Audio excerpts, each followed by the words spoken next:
একটা পুরুষ একটা নারীর সঙ্গে মেলামেশা করা জেনা। ভালো কাম না খারাপ? আগে খবর পাওয়া যাইতো অমুকের মেয়ে অমুকের ছেলের সাথে পলাইছে, এখন জেনা এমন বাড়ছে, এখন আর মেয়ের খবর হয় না অমুকের বউ অমুকের সাথে পলাইছে। মেয়ে পলায় না, এখন বউ পালায়।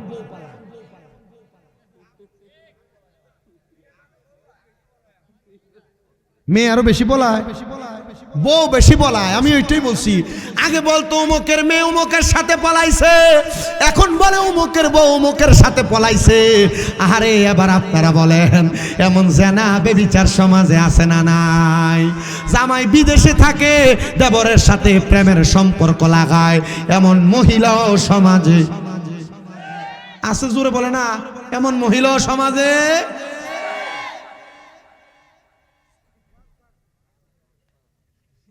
আমার কাছে সবচাইতে বেশি ভালো লাগতেছে আজকে ছাটাই করে থুয়ে যাবো, আমাকে পরে নাপিত বলে দিবে ছাটাই করে থুয়ে গেলে। কষ্ট হচ্ছে আপনাদের? আমার কাছে ভালো লাগতেছে কি জানেন? আমার কাছে ভালো লাগতেছে এই যে দাঁড়িয়ে আছে, এই দাড়িওয়ালা মুরব্বী আছে, এই যে আপনাদের মাহফিলে বেশিরভাগ দাড়িওয়ালা মানুষ, কিন্তু অনেক জায়গার ভিতরে গেলে দেখা যায় স্যাংরা স্যাংরা মানুষ বেশি। তো স্যাংরা মানুষ কি মাহফিলে আসবে না? আসবে। অনেক জায়গায় দাড়িওয়ালা মুরব্বী মানুষ যারা, এই মুরব্বীওয়ালা মানুষ এরা একটু শয়তান মার্কা হয়ে যায়, এরা ওয়াজ মাহফিলে আসতে চায় না। কিন্তু এরা যদি বলে বিড়িটা লাগায়া এই যে চা দোকান বসে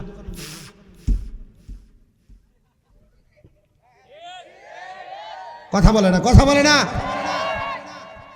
একটা যদি গানের সামনে নিয়ে দেয়, গান শোনার এভাবে পায়ের উপর পা উঠে আসে না। বড় হরের মুরব্বীরা ভালো মানুষ, বড় হরের মুরব্বীরা বড় ভদ্র মানুষ। এ আসতেছে চিন্তা করতেছে হুজুর আমরা এর সাথে কি কম আছি নাকি? একজন আছে নাকি?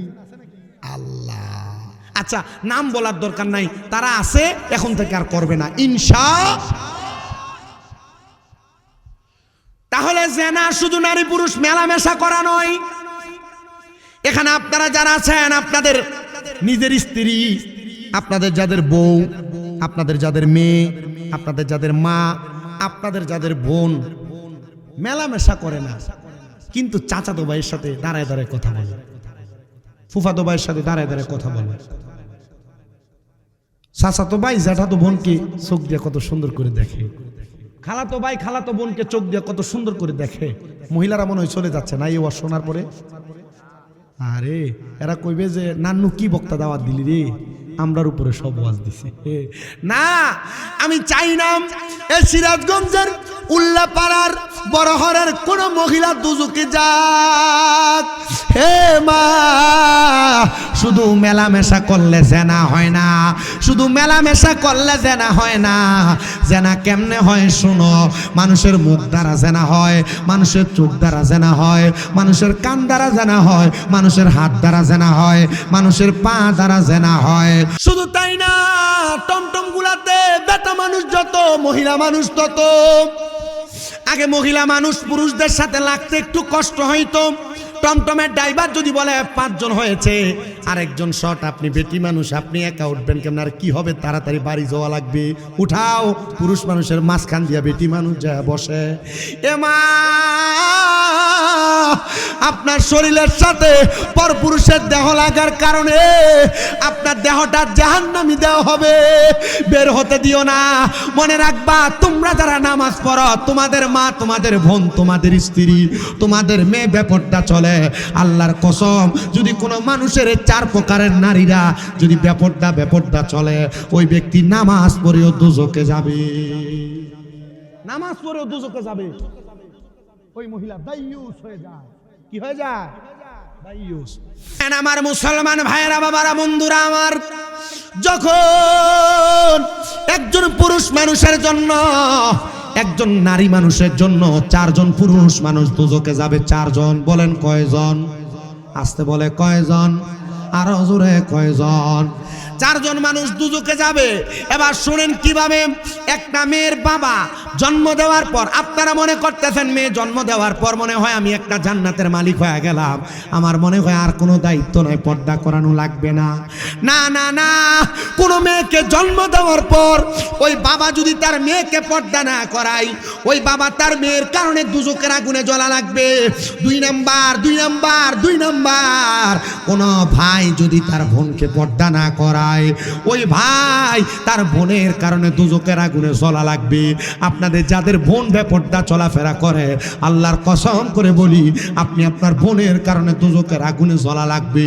3 নাম্বার, কোন স্বামীর স্ত্রী, আপনারা যারা বিবাহ করেছেন, আপনাদের যাদের স্ত্রীরা পরপুরুষের সামনে সামনে ঘুরে ঘুরে বেড়ায়, আল্লাহর কসম করে বলি মুসলমানেরা, একটা নারী বেপর্দা চলার কারণে তার স্বামী দুজকের আগুনে জ্বলা লাগবে। আর 4 নাম্বার, আপনারা যারা এখানে আছেন, আমি সহ আমরা সবাই কোনো না কোনো মায়ের সন্তান। আমরা যদি কোনো পরপুরুষের সামনেও যাই, আমাদের মা যদি কোনো পরপুরুষের সামনে যায়, আল্লাহর কসম ওই বেপর্দার কারণে আমরা সন্তানেরা জাহান্নামের আগুনে জ্বলা লাগবে। একটা মজার কথা শুনলে আপনারা বুঝতে পারবেন। বাবা, আমি আমার নিজের মাকে বলছি, ও গো আমার আম্মা যান, সাবধান, সতর্ক, কোনো ফকির মানুষ যদি বাড়িতে আসে আপনি ভিক্ষা দিতে যাবেন না। আমার মা আমার জবাব দিছে, মুরব্বী মানুষ বাবার বয়সী কি হবে? না না না, কোন মুরব্বী মানুষ বাবার বয়সী বইলা কোন নারীর উপরে যে আমার মায়ের মতো মাথায় হাত বুলে দেওয়া নিষেধ, হারাম, করা যাবে না। আপনি বলতেছেন আমার মেয়ের মতো, মা ভালো থাকো, দোয়া করি, আপনি দোয়া করতেছেন, হারাম। হুজুর কি বলেন? জি, আপনি মেয়ের মতো বলতেছেন। আপনি ফকির মানুষ, মুরব্বী, আপনি বলতেছেন যে এটা আমার বাবার মতো, ভিক্ষা দিলে কি হবে? হ্যাঁ, একটা মেয়ে জন্ম দিলে একটা বেহেশত পাইব।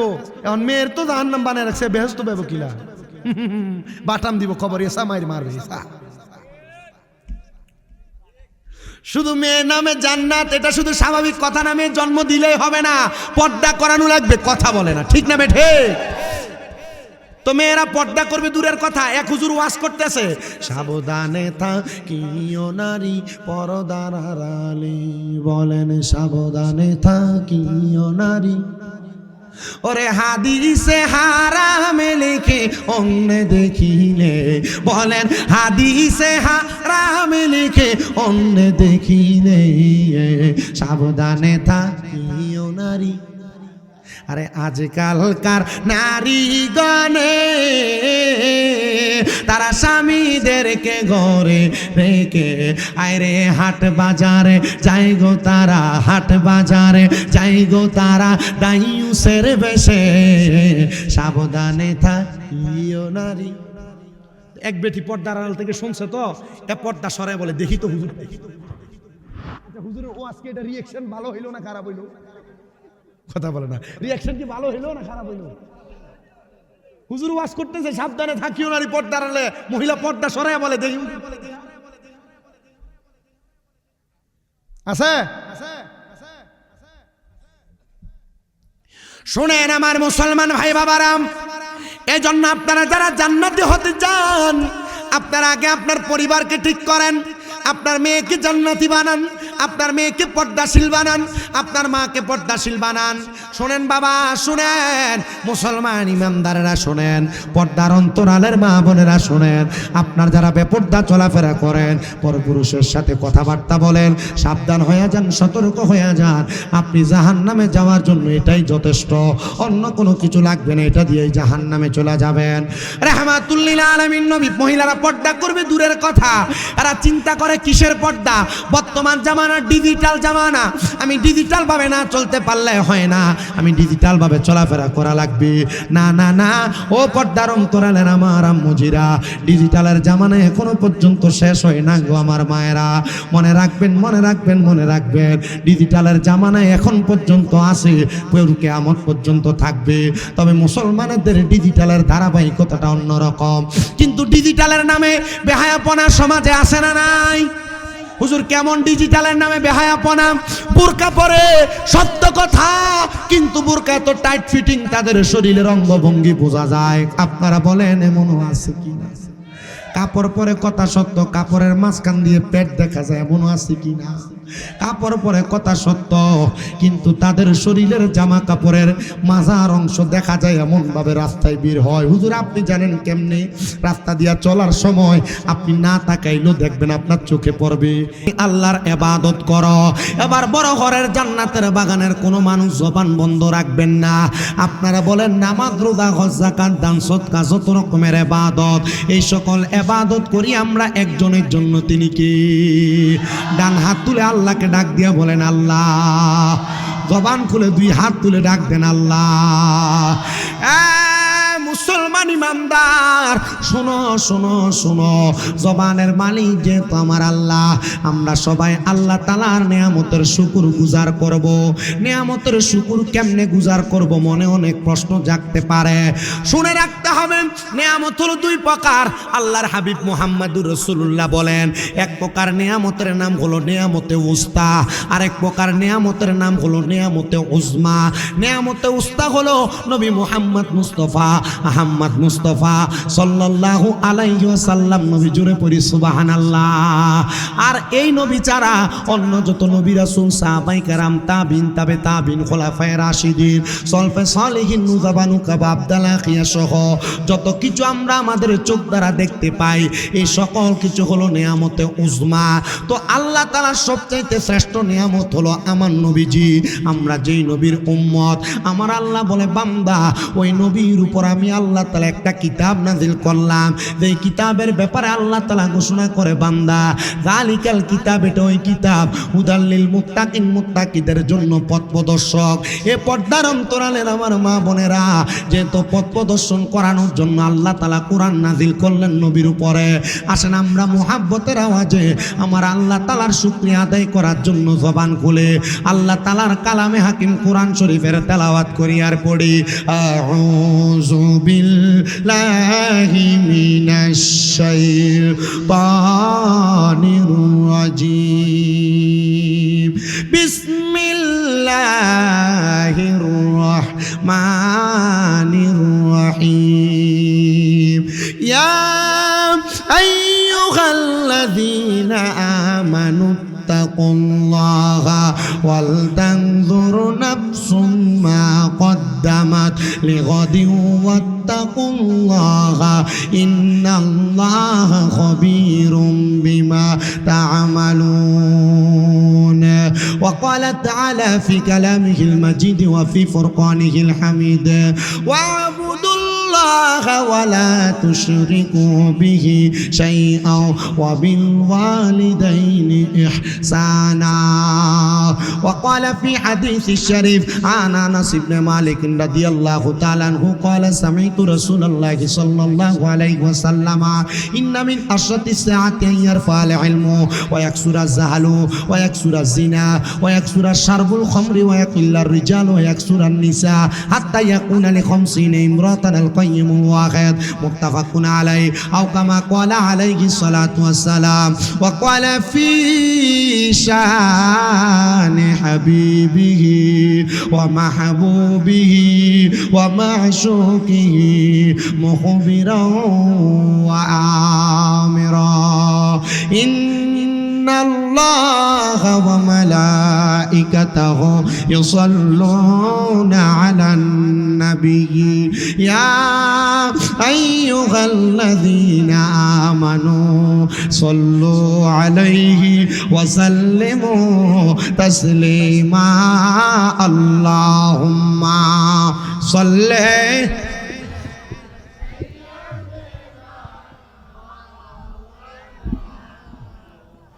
وعلى آل سيدنا। আপনারা বলেন বড় হরের মানুষ আমার নবীজির উপর দুরূদ শরীফ পড়তে কি ভালো লাগে না খারাপ লাগে? মোহাব্বতে বলেন ভালো লাগে না খারাপ লাগে? যদি ভালো লাগে তাহলে আপনারা আশিক রাসূল জোরে পড়েন মারহাবা। নবী আমার বলেন উম্মত শুনো, দুনিয়ার জমিনের মধ্যে আমি নবীর উম্মত যারা যারা থাকবে তাদের সামনে যদি আমি নবীর দুরূদ শরীফ আদায় করা হয়, আর যদি দেখো ওই দুরূদ শরীফ আদায় করার সময় আমি নবীর কোনো উম্মত তার জবানকে বন্ধ করে রাখছে, মনে রাখবা তার মতো বখিল মানুষ পৃথিবীতে আর কেউ নাই। মানে নবীজির দুরূদ শরীফ পড়ার সময় জবানকে বোবার মতো রাখা যাবে না। চুপ করে যারা থাকবে নবীজি তাদেরকে বখিল বলে ঘোষণা করেছে।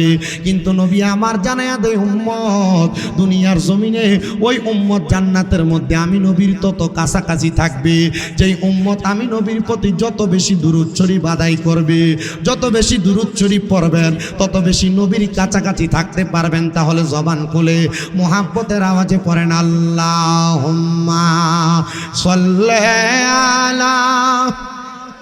বন্ধ করেন সব, ডাইরেক্ট সাউন্ড দেন, ডাইরেক্ট সাউন্ড অফ করে দেন, রিভার্ব। ওয়া আলা আলি সাইয়্যিদিনা।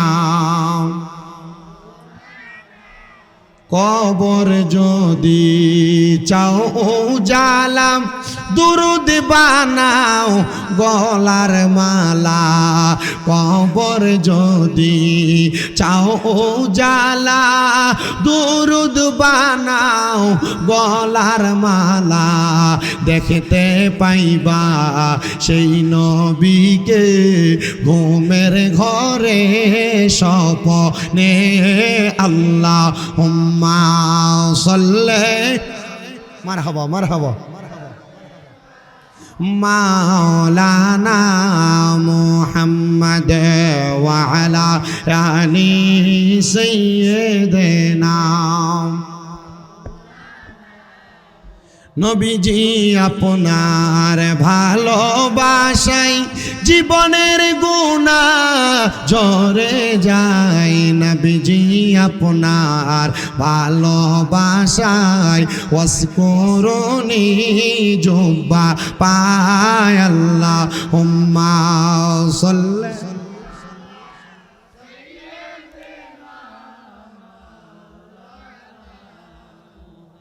ওয়া আলা আলি সাইয়্যিদিনা।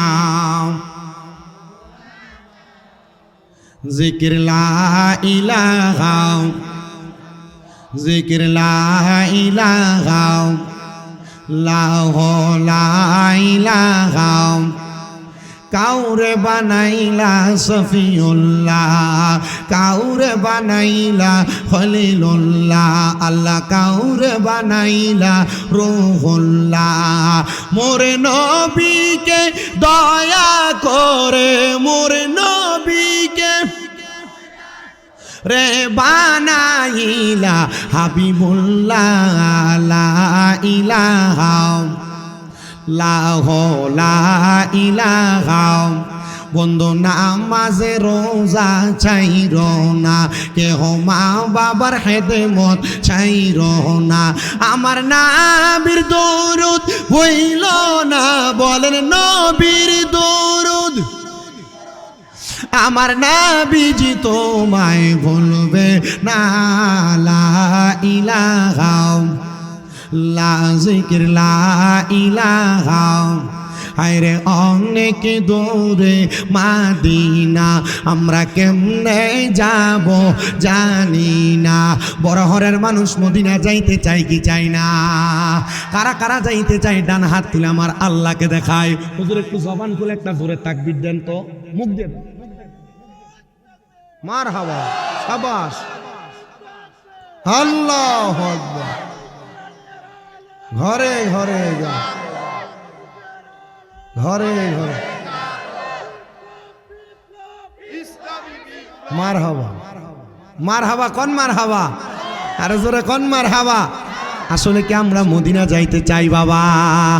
না না না, মদিনা জানেওয়ালাদের আওয়াজটা আরো মজা করে হবে, তাকবীরের আওয়াজ আরো জোরে হবে।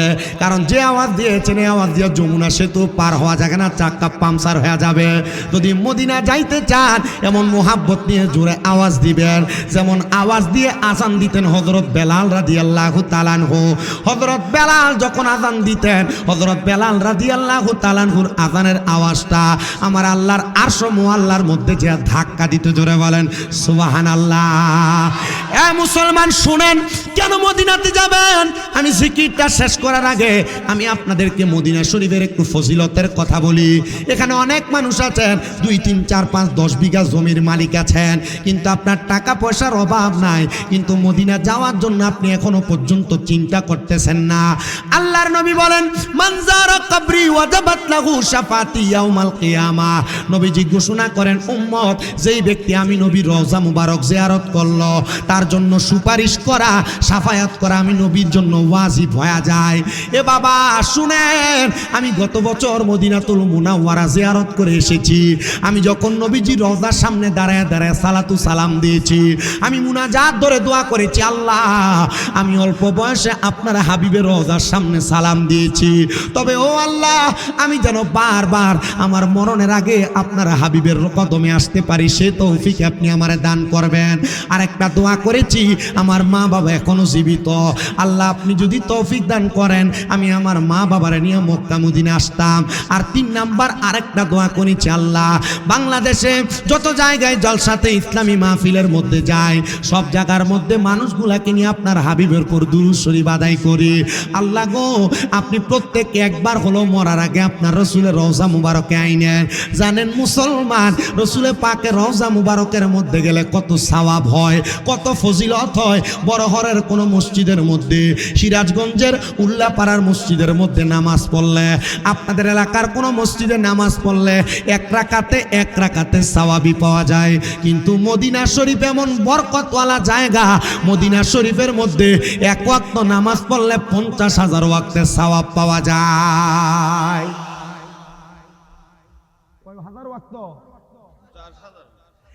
মক্কাতুল মুকাররমা এত বরকতওয়ালা জায়গা, ওই মক্কাতুল মুকাররমার মধ্যে যদি 1 ওয়াক্ত নামাজ কেউ পড়ে 1 লক্ষ ওয়াক্তের সওয়াব পাওয়া যায়। মুসলমান কোনোদিন মক্কায় যাবেন কিনা মনে হয়তো সন্দেহ। অনেক সন্তান আজকে এখানে বসেছেন, আপনারা হয়তো জমি জামা বিক্রি করে বাবা মারে হজে পাঠাতে পারতেছেন না, অথবা পাঠান না, চিন্তা করতেছেন আমি যদি আমার জমি বিক্রি করে বাপ মারে আমরা হজে পাঠাই, তাহলে আমি ভাগে একটু জমি কম পাবো। না না না রে সন্তান, না, তুমি যদি তোমার আব্বা আম্মারে তোমার জমি বিক্রি করো মক্কা মদিনায় হজে পাঠায় দাও, মনে রাখবা ওই মক্কাতুল মুকাররমায় যায়া তোমার আব্বা আম্মা যদি তোমার জন্য আল্লাহর কাবা ঘরের গিলাফ ধরে ধরে দোয়া করে, কি সম্পদ বিক্রি করে মক্কা মদিনা পাঠাইলা, এর চাইতে বেশি সম্পদের মালিক আল্লাহ তাআলা তোমারে আমারে বানায়া দিবে। এই জন্য আমি আমার এই বড় ঘরের মানুষদের কাছে জানতে চাই যে মক্কায় নামাজ পড়লে তো সওয়াব, যে মদিনায় নামাজ পড়লে তো সওয়াব, আপনারা বলেন আমরা সবাই সেই মদিনায় যাইতে চাই কি চাই না? এবার হাতটা তুলে দেখান কারা কারা যাইতে চায়, আবার জবান খুলে তাকবীর হবে জোরে জোরে।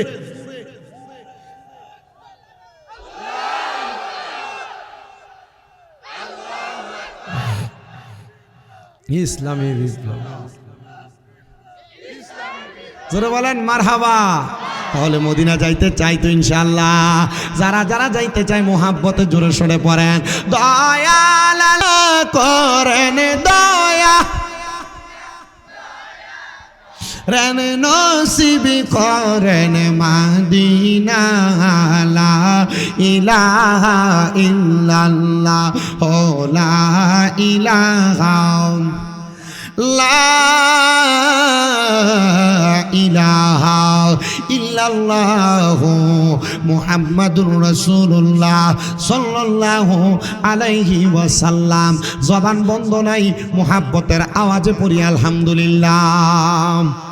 মুআজ্জিজ সদরে মুহতারাম, বড়হর মধ্যপাড়া যুব সমাজ কর্তৃক আয়োজিত 11তম বিরাট তাফসিরুল কোরআন মাহফিলের সম্মানিত সভাপতি, যিনি বাংলাদেশ সেনাবাহিনীর অবসরপ্রাপ্ত সদস্য জনাব মোহাম্মদ আব্দুল আজিজ সাহেব, বিশেষ করে মাহফিলের প্রধান অতিথি আপনাদের এলাকার গৌরব, সিরাজগঞ্জ 4 আসন সাবেক মাননীয় সংসদ সদস্য জনাব এম আকবর আলী সাহেব সহ माहफिलेर सम्मानित विशेष अतिथिबृंद जनाब सार्जेंट मोहम्मद आलाउद्दीन साहेब, विशेष करे माहफिलेर प्रधान अतिथि आपनादेर एलाकार गौरव, सिराजगंज 4 आसन साबेक माननीय संसद सदस्य जनाब एम आकबर आली साहेब सह माहफिलेर सम्मानित विशेष अतिथि बृंद जनाब सार्जेंट मोहम्मद जामाल उद्दीन साहेब, জনাব মাওলানা মোহাম্মদ আফসার আলী সাহেব, জনাব মোহাম্মদ আব্দুল হক সাহেব সহ আমার পূর্বে মূল্যবান তকরির পেশ করেছেন আন্তর্জাতিক খ্যাতিসম্পন্ন মুফাসসিরে কোরআন আলহাজ হযরত মাওলানা আমজাদ হোসেন জিহাদি সাহেব, তৃতীয় বক্তা মাওলানা মোহাম্মদ আব্দুল লতিফ সাহেব সহ মাহফিলের আমন্ত্রিত অতিথিবৃন্দ, ওলামায়ে কেরাম, দাড়ি পাকা মুরব্বী বাবাজিরা, যুবক নওজোয়ান ভাইয়েরা, ছোট ছোট মাসুম বাচ্চা, পর্দার অন্তরালের আমার মা ও বোনেরা, মহান আল্লাহ জাল্লা শানুহু আমাদেরকে আপনাদেরকে এই জান্নাতের বাগানে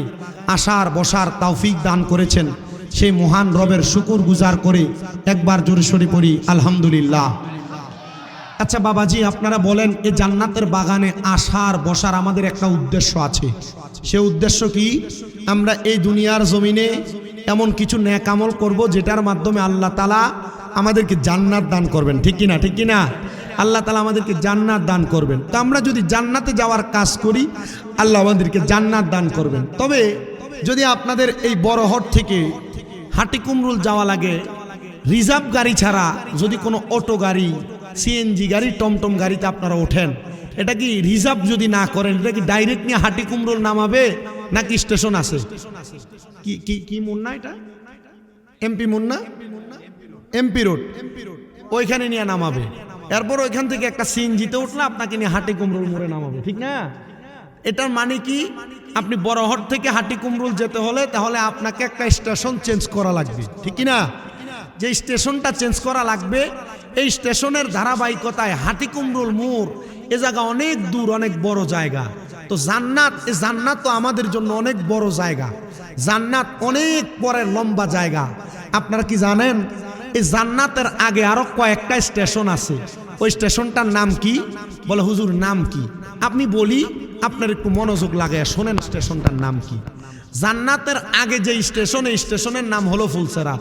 বলেন ওই স্টেশনের নাম কি? জোরে বলেন না, ওই স্টেশনের নাম কি? ফুলসেরাত। ফুলসেরাতের আগে একটা স্টেশন আছে, স্টেশনের নাম হলো মিজান। বলেন ওই স্টেশনের নাম কি? মিজান। ওই মিজানের আগে একটা স্টেশন আছে, মিজান যেই জায়গায় অবস্থিত, ওই স্টেশনটার নাম হলো হাসরের ময়দান। বলেন ওই স্টেশনটার নাম কি? হাসরের ময়দান। এই হাসরের ময়দানের আগে আরেকটা স্টেশন, এই স্টেশনটার নাম হলো কবর। বলেন ওই স্টেশনটার নাম কি? কবর। ওই কবরের আগে আরেকটা স্টেশন আছে, ওই স্টেশনটার নাম কি? ওই স্টেশনটার নাম হলো সাখরাতুল মাউত। সাখরাতুল মাউত মানে মরণের আগের যে সময়টা আজরাইল এসে ধরবে সেটা। ওই সাখরাতুল মাউতের আগের স্টেশনে বর্তমানে আমরা বসবাস করতেছি। কিভাবে? এই সাখরাতুল মাউতের আগের স্টেশনের নাম হলো হায়াতে জিন্দিগি। এই হায়াতে জিন্দিগি থেকে আমরা যখন কবরে যাব, আমরা স্বাভাবিক ওয়াজ করি এই যে কবরে আমাদেরকে তিনটা প্রশ্ন করবে, মান রাব্বুকা, ওয়ামান দিনুকা, ওয়ামান নাবিয়ুকা, অথবা মান হাজার রজুল। তিন প্রশ্নের উত্তর দিতে পারলে জান্নাতি, না দিতে পারলে জাহান্নামী। এমন ওয়াজ আমরা শুনি না? শুনি। এই ওয়াজ সবার জন্য না। হুজুর কেন? এই ওয়াজটা ইমানদার বেঈমান দুই শ্রেণীর মানুষ। যারা পাক্কা ইমানদার তারা ডাইরেক্ট জান্নাতি, যারা পাক্কা বেঈমান তারা ডাইরেক্ট জাহান্নামী। মাঝামাঝি অংশে যারা বসবাস করে, এই ওয়াজটা তাদের জন্য। তবে আমরা যারা এখানে মুসলমান স্বাভাবিক বাঙালি আছি, আমাদের ওয়াজ কিন্তু মাঝামাঝি লেভেলে। কারণ আমরা নামাজও পড়ি, সুদও খাই। কথা বলে না? আমরা নামাজও পড়ি, ঘুষও খাই। আমরা নামাজও পড়ি, টুপি মাথায় দিয়ে মিথ্যা কথা বলি। আমরা নামাজও পড়ি, টুপি মাথায় দিয়ে দাড়িও রাখি, ভাই বাতিজাদের জমি দখল করে করে খাই। আছে না? কথা বলেন, আছে না? আমরা নামাজও পড়ি, আবার মানুষের ক্ষেতের থেকে এই সেই ফসল চুরি করি। আছে না? আছে। আমরা যেই ধাপের মুসলমান, আমাদের একটা অবস্থা হবে খুব কঠিন। বলেন না? খুব কি? এমন টাইপের লোকগুলা দেখবেন যখন মারা যাবে, মারা যাওয়ার সময় জিহ্বায় কামড় দিয়ে মারা যাবে।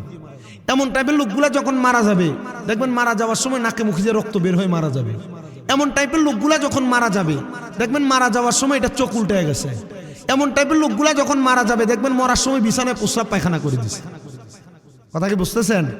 আমি আমার ওয়াজের যে সময় আমি আলোচনা করি, এর মাঝে আমি কোনো বাড়তি কথা বলি, আমি ডাইরেক্ট আলোচনা করি।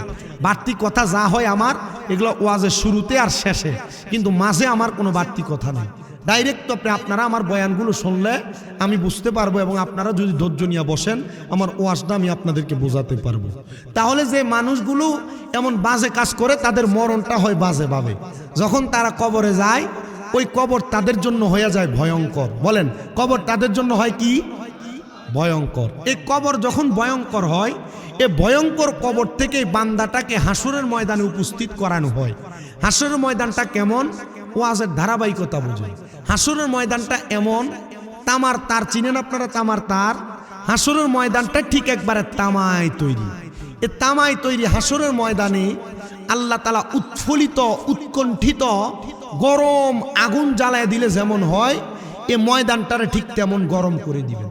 এ তামার গরম প্রজ্বলিত এই হাসরের ময়দানের মধ্যে আল্লাহ তাআলা কোনো মানুষকে ঘামের মধ্যে তাদের হাঁটু পরিমাণ ঘাম থাকবে। হাঁটু পরিমাণ, কি পরিমাণ? হাঁটু পরিমাণ ঘাম থাকবে। আর শ্রেণীর মানুষ থাকবে যাদের বুক নাভি পরিমাণ ঘাম থাকবে, কোমর পরিমাণ। আরেক শ্রেণীর মানুষ থাকবে যাদের বুক পরিমাণ ঘাম থাকবে। হাসরের ময়দানে আরেক শ্রেণীর মানুষ থাকবে যারা ঘামের সাগরের মধ্যে সাঁতরাইবে, ঘামের সাগরের মধ্যে সাঁতার কাটবে। ইয়া রাসূলুল্লাহ, আমরা জানতে চাই, আপনি বলেন ওই শ্রেণীর মানুষগুলো কারা? বলে ওই শ্রেণীর মানুষ নামাজি, রোজাদার, ইমানদার, মুত্তাকি, বেনামাজি, হারামখোর, বেঈমান, নাফরমান, জিন্দিক, মুরতাদ, মুনাফিক, ফাসিক, সবাইকে হাসরের ময়দানে উপস্থিত হওয়া লাগবে। বলে হুজুর নামাজি? হ্যাঁ। রোজাদার? হ্যাঁ। হজকারী? হ্যাঁ। যাকাত দানকারী? হ্যাঁ। মা বাবার খেদমতকারী? সবাই হাসরের ময়দানে উঠবে। আল্লাহ, এই হাসরের ময়দানে যে উঠবে, হাসরবাসীরা এত কষ্ট পাবে, তো নামাজি যদি হাসরের ময়দানে কষ্ট পায়, বলে এতটুক কষ্ট অনুভব করলা? হাসরের ময়দানে প্রত্যেকটা মানুষ শরীরে জামাবিহীন উলঙ্গ অবস্থায় থাকবে। নাউজুবিল্লাহ। শুনেন আমার বাবা ভাইয়েরা, বন্ধুরা, 7টা হাদিসে মুবারাকার আলোকে আমি আমার এই ওয়াজটা আপনাদের কাছে উপস্থাপন করার চেষ্টা করব। মনোযোগ দিয়ে শুনবেন। পর্দার অন্তরালের যে মা বোনেরা বেপর্দা ঘোরাফেরা করেন, আপনাদের চেহারাটা পর পুরুষে দেখেন। আপনারা যারা আপনার স্বামী ছাড়া অন্যান্য পর পুরুষদেরকে আপনাদের চেহারা দেখে রাস্তায় রাস্তায় হাঁটেন, আপনারা যারা আপনাদের স্বামীর অবাধ্য হয়ে যান, আর আপনারা যারা দুনিয়ার জমিনের মধ্যে নিজের স্বামী ছাড়া অন্য কোনো পর পুরুষের সাথে সম্পর্ক লাগায়া দেন, এখানে যেই পুরুষ মানুষেরা আছেন, আপনারা যারা নামাজ ছেড়ে দেন, রোজা ছেড়ে দেন, হজ ছেড়ে দেন, যাকাত ছেড়ে দেন, ঘরে বিবাহিত স্ত্রী থাকা সত্ত্বেও অন্য কোনো নারীদের সাথে সম্পর্ক লাগায়া দেন, যেই যুবকেরা বিবাহ করেন নাই, অন্য কোনো নারীদের সাথে পরকীয়া সম্পর্কে জড়ায়া যান, এমন গুনাহগার লেভেলের মানুষ যারা আছেন, আপনাদের জন্য ওয়াজটা একটু বেশি জরুরি হবে। ওই হাসরের ময়দানে নামাজি বুঝি না, বেনামাজি বুঝি না, ইমানদার বুঝি না, বেঈমান বুঝি না, প্রত্যেকটা মানুষ উলঙ্গ অবস্থায় হাসরের ময়দানে দাঁড়ায়া থাকবে। ওই উলঙ্গ অবস্থায় যখন হাসরের ময়দানে মানুষগুলা দাঁড়ায়া থাকবে, প্রত্যেকটা মানুষের মাথার উপরে আমার আল্লাহ তাআলা একটা দুইটা না 12টা সূর্যের তাপ তাদের মাথার উপরে দিতে থাকবে। সাহাবায়ে কেরাম নবীজিকে প্রশ্ন করেন, ইয়া রাসূলুল্লাহ, নবী আপনি বলেন না, মানুষ তো এমন কঠিন আযাব সহ্য করতে পারবে না, মানুষ 12 সূর্যের তাপ কেমনে সহ্য করবে? এ মুসলমান ইমানদার শুনো, মানুষগুলা 12 সূর্যের তাপ শুধু সহ্য করবে না, যখন তাদের মাথার উপরে সূর্যের তাপ দেওয়া হবে, তাদের মগজগুলো টকবক করে ভাত যেমন ভাবে উতরায়, ঠিক তেমন ভাবে তাদের মগজগুলো টকবক করে ফুটতে থাকবে। তাদের কানের বালিচা ধারা, তাদের নাক দ্বারা, তাদের দেহ দ্বারা ওই মগজগুলো ঝলমলায় পড়তে থাকবে। হাসরের ময়দানবাসীগুলো আফসোস করতে থাকবে। হুজুরকে প্রশ্ন করে, নবী আপনি বলেন না উলঙ্গ মানুষকে কি একজন আরেকজনকে দেখবে না? হুজুর সাল্লাল্লাহু আলাইহি ওয়াসাল্লাম নবী বলেন, না, ওই হাসরের ময়দানে যখন মানুষগুলো এমন কঠিন বর্বস্য মুহূর্তে থাকবে, প্রত্যেকটা মানুষ আসমানের উপরের দিকে তাকায়া থাকবে আর বলতে থাকবে, মালিক আমরা এমন কঠিন যন্ত্রণা সহ্য করতে পারি না, আমাদেরকে মুক্তি দাও, পরিত্রাণ দাও। তখন কি মালিক তাদেরকে পরিত্রাণ দান করবে নাকি? না না না, তখন আমার আল্লাহ তাআলার একটা সুরত হবে, সুরতের নাম হলো সুরতে কাহারিয়া। ওই কাহারের সুরত দিয়ে আল্লাহ তাআলার বান্দাগুলার এত কষ্ট দিবে, এত পরিশ্রম করাবে, এত কষ্ট দিবে, বান্দাগুলা আফসোস আফসোস করতে থাকবে। পুরা হাসরের ময়দানের মধ্যে আল্লাহ তাআলা আগুনের কুণ্ডলি জ্বালা দিয়া একদিক থেকে যখন মানুষের দিকে ছেড়ে দিবে, মানুষগুলা আফসোস করতে করতে দৌড়ায়া হাসরের ময়দানের একটা কন্যারের মধ্যে যায় একত্রিত হবে। শোনেন আমার এই সিরাজগঞ্জের বড় হরের বাবারা, যখন মানুষগুলা একটা কন্যারের মধ্যে যায় দাঁড়ায়া যাবে, এমন টাইমে আকে নামদার হুজুর কুরনুর মুহাম্মদ মুস্তাফা আহমদ মুস্তাফা সাল্লাল্লাহু আলাইহি ওয়াসাল্লাম নবী হাসরের ময়দানে উপস্থিত হয়ে যাবে। নবী বলেন, উম্মত শুনো শুনো, ওই হাসরের ময়দানে আমি নবীকে আমার আল্লাহ তাআলা একটা সম্মানের জায়গা দান করবে। ওই সম্মানের জায়গার নাম হলো অন্য কোনো কিছু না, লেওয়ায়ে হাম। ওই লেওয়ায়ে হাম প্রশংসার জায়গা যখন আমার আল্লাহ তাআলা আমি নবীজিকে দান করবে, আমি নবী ওই পতাকার নিচে দাঁড়াবো। প্রত্যেক মানুষের মাথার উপর সূর্য থাকবে, কিন্তু লেওয়ায়ে হামদের পতাকার নিচে থাকার কারণে আমি নবীর মাথা মুবারকের উপর সূর্য থাকবে না। ওই সময় আমি নবী যাদেরকে বললাম নামাজ পড়ার জন্য, যদি আমার উম্মত নামাজি হয়, আমি নবী ওই পতাকার নিচে দাঁড়ায়া হাসরের ময়দান থেকে টান দিয়ে আমার নামাজি উম্মতকে আমি লেওয়ায়ে হামদের পতাকার নিচে নিব। কষ্ট পাওয়া সবার ঠিক, কিন্তু নবীজি টান দিয়ে আপনাকে সুপারিশ করবেন। নবী বলে, শাফাআতি লিআহলিল কাবাইরি মিন উম্মতি, আমার উম্মতের ভিতরে কবিরা গুনাহ করেছে, আমি নবী তাকেও সুপারিশ করব। তবে সে যদি বিনয়ী হয়, সে যদি নামাজি হয়, নামাজ পড়তে যা ভুল হয়ে গেছে, নবী তাকেও সুপারিশ করবে। জোরে বলেন সুবহানাল্লাহ। নবী আমার বলেন, শুধু উম্মত তাই না, শুনো, যখন আমি আমার নামাজি রোজাদার ইমানদার মুত্তাকিদেরকে টান দিয়া দিয়া ওই লেওয়ায়ে হামদার পতাকার নিচে নিব, আমার নবী রাহমাতুল লিল আলামিন নবী বলতেছেন, উম্মত শুনে রাখো, এবার ওই উম্মতদেরকে নিয়ে আমি নবী জান্নাতের দিকে প্রবেশ করব। জান্নাতের দরজা খোলা, এমন মুহূর্তে জান্নাতের দরজায় একজন ফেরেশতা যার নাম রেদওয়ান, ওই ফেরেশতা ছাড়াও আরো 19 জন ফেরেশতা জান্নাতের দরজায় দাঁড়ায়া থাকবে। ডান দিকে 19 জন, বাম দিকে 19 জন ফেরেশতা থাকবে। রেদওয়ান ফেরেশতা আমার নবীকে প্রশ্ন করবে, মান আনতা, কি আপনি? হুজুর রেদওয়ান ফেরেশতা কি নবীজিকে চিনে না? চিনে। আল্লাহ তাআলা রেদওয়ান ফেরেশতার কাছে নবী সম্পর্কে সব বলেছেন, কিন্তু নবীজির চেহারা রেদওয়ান ফেরেশতাকে দেখান নাই, কারণ ওই ফেরেশতাকে অপেক্ষারত রেখেছেন। এই রেদওয়ান ফেরেশতা জান্নাতের দরজায় যখন আমার নবী আগমন করবে, তুমি আমার নবীকে তখন দেখে দেখে তোমার কলিজা ঠান্ডা করবা। নবী আমার বলেন, উম্মত আনা আউয়ালু মাইয়াকরাউ বাবাল জান্নাহ, সর্বপ্রথম আমি নবী জান্নাতের দরজা খুলব। আদম থেকে ঈসা নবী পর্যন্ত জান্নাতের দরজার বাঁ দিকে সিরিয়াল করে দাঁড়ায়া থাকবেন। ওনাদের পেছনে পেছনে আদম নবীর যত উম্মত ওনার পেছনে থাকবে, মুসা নবীর যত উম্মত ওনার পেছনে থাকবে, নূহ নবীর যত উম্মত ওনার পেছনে থাকবে, দাউদ নবীর যত উম্মত ওনার পেছনে থাকবে। আর আমার নবী যাইয়া জান্নাতের দরজার মধ্যে আঘাত করবে। ফেরেশতা রেদওয়ান জিজ্ঞাসা করবে, নবীকে গো আপনি? উনি বলবে, আনা মুহাম্মাদুর রাসূলুল্লাহ সাল্লাল্লাহু আলাইহি ওয়াসাল্লাম। জোরে সরে পড়ি সুবহানাল্লাহ। নবী যখন পরিচয় দিবে আমি মুহাম্মাদুর রাসূলুল্লাহ, ওই পরিচয় দেওয়ার সাথে সাথে রেদওয়ান ফেরেশতা জবাব দিবে, আমি আপনার সম্পর্কে জানি, আপনার সম্পর্কে আমাকে আগে জানানো হয়েছে। এই কথা বলার সাথে সাথে ফেরেশতা রেদওয়ান জান্নাতের দরজাটা খুলে দিবে। নবী আমার জান্নাতের দরজার সামনে দাঁড়াবে, একজন একজন করে উম্মত জান্নাতে নিয়ে যাবে। চিন্তা করে দেখেন, আদম থেকে ঈসা নবী পর্যন্ত সব নবী দাঁড়ায়া থাকবে, আর যারা মুহাম্মাদুর রাসূলুল্লাহর উম্মত তারা ওই নবীর পেছনে দাঁড়ায়া নবী টান দিয়া দিয়া তাদেরকে আগে জান্নাতে নিয়ে যাবে। কষ্ট হচ্ছে? বুঝতেছেন ওয়াজ কতক্ষণ চলবে? এটা আমি জানি, সব মাহফিলের শ্রোতাই বলে। মাশাআল্লাহ মাশাআল্লাহ, আল্লাহ আপনাদেরকে হোসাইনি যুবক বানাক, আমিন। শুনেন আমার মুসলমান ইমানদার, শুনেন অন্তরের কান লাগাম।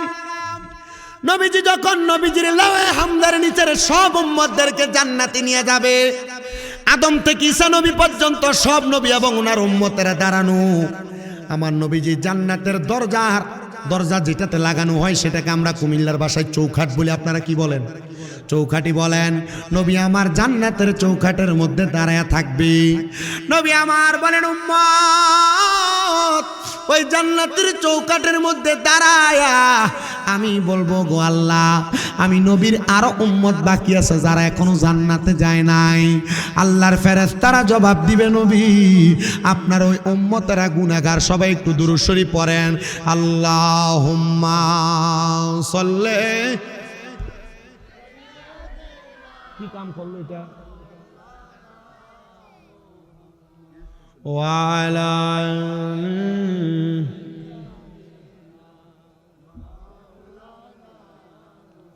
আর জবান খুলে মুহাব্বতে পড়েন আল্লাহুম্মা।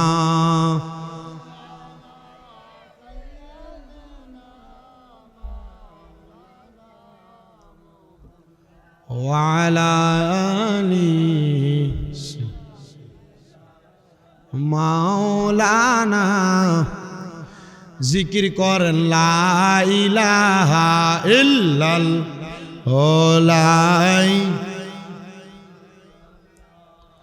লা ইলাহা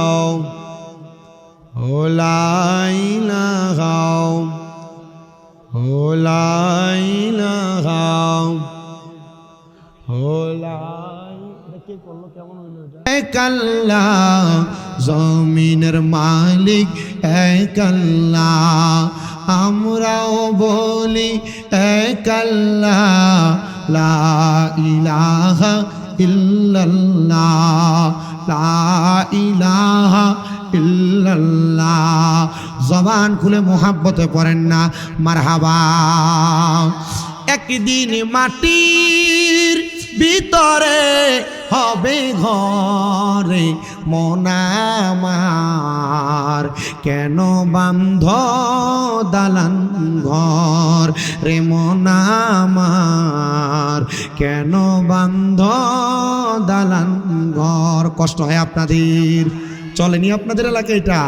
একদিন মাটির ভিতরে হবে ঘরে মন আমার, কেন বান্ধ দালান ঘর রে মন আমার, কেন বান্ধ দালান ঘর? পান পাখি উড়ে যাবে পিঞ্জর ছেড়ে, ধরা দমে সবই রবে, তুমি যাবে চলে। বন্ধু বান্ধব যত, মাতা পিতা তারা সুত, বন্ধু বান্ধব মাতা পিতা তারা সুত, সকলই হবে তোমার পরে মন আমার, কেন বান্ধ দালান ঘর রে মন আমার, কেন বান্ধ দালান ঘর?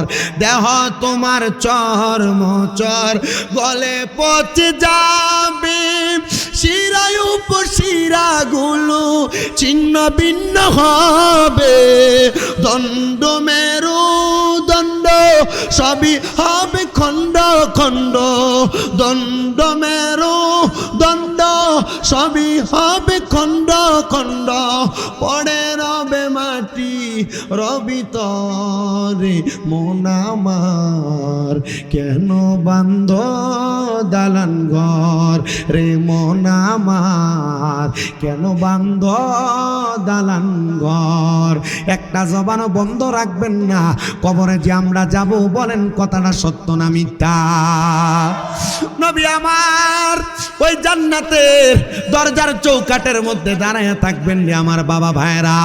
আমার নবী দাঁড়ায় দাঁড়ায় আল্লাহর দরবারে আদেশ, আল্লাহর দরবারে ফরিয়াদ করবি, ও আল্লাহ আমি নবীর সব উম্মত এখনো জান্নাতে যায় নাই। আমার আল্লাহ তাআলা ওই মুহূর্তে আমার নবীজিকে বলবে, ওগো রাহমাতুল্লিল আলামিন নবী মুহাম্মদ রাসূলুল্লাহ, আপনার অনেক উম্মত জাহান্নামে চলে গেছে। বলে কেন গো? বলে তাদের জীবনের গুনার কারণে।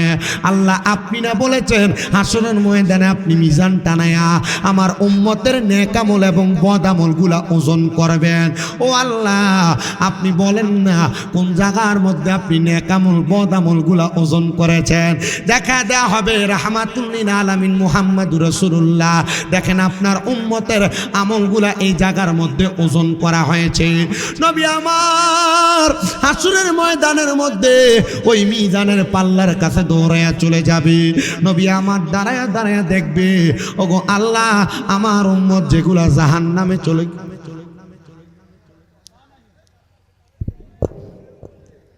আমার উম্মত, একটু সাউন্ডটা ছাড়েন, গলাটা ধরে রাখে চাপ দিয়া, আমার উম্মত যেগুলা জান্নাতের মধ্যে চলে গেছে তারা জান্নাতি।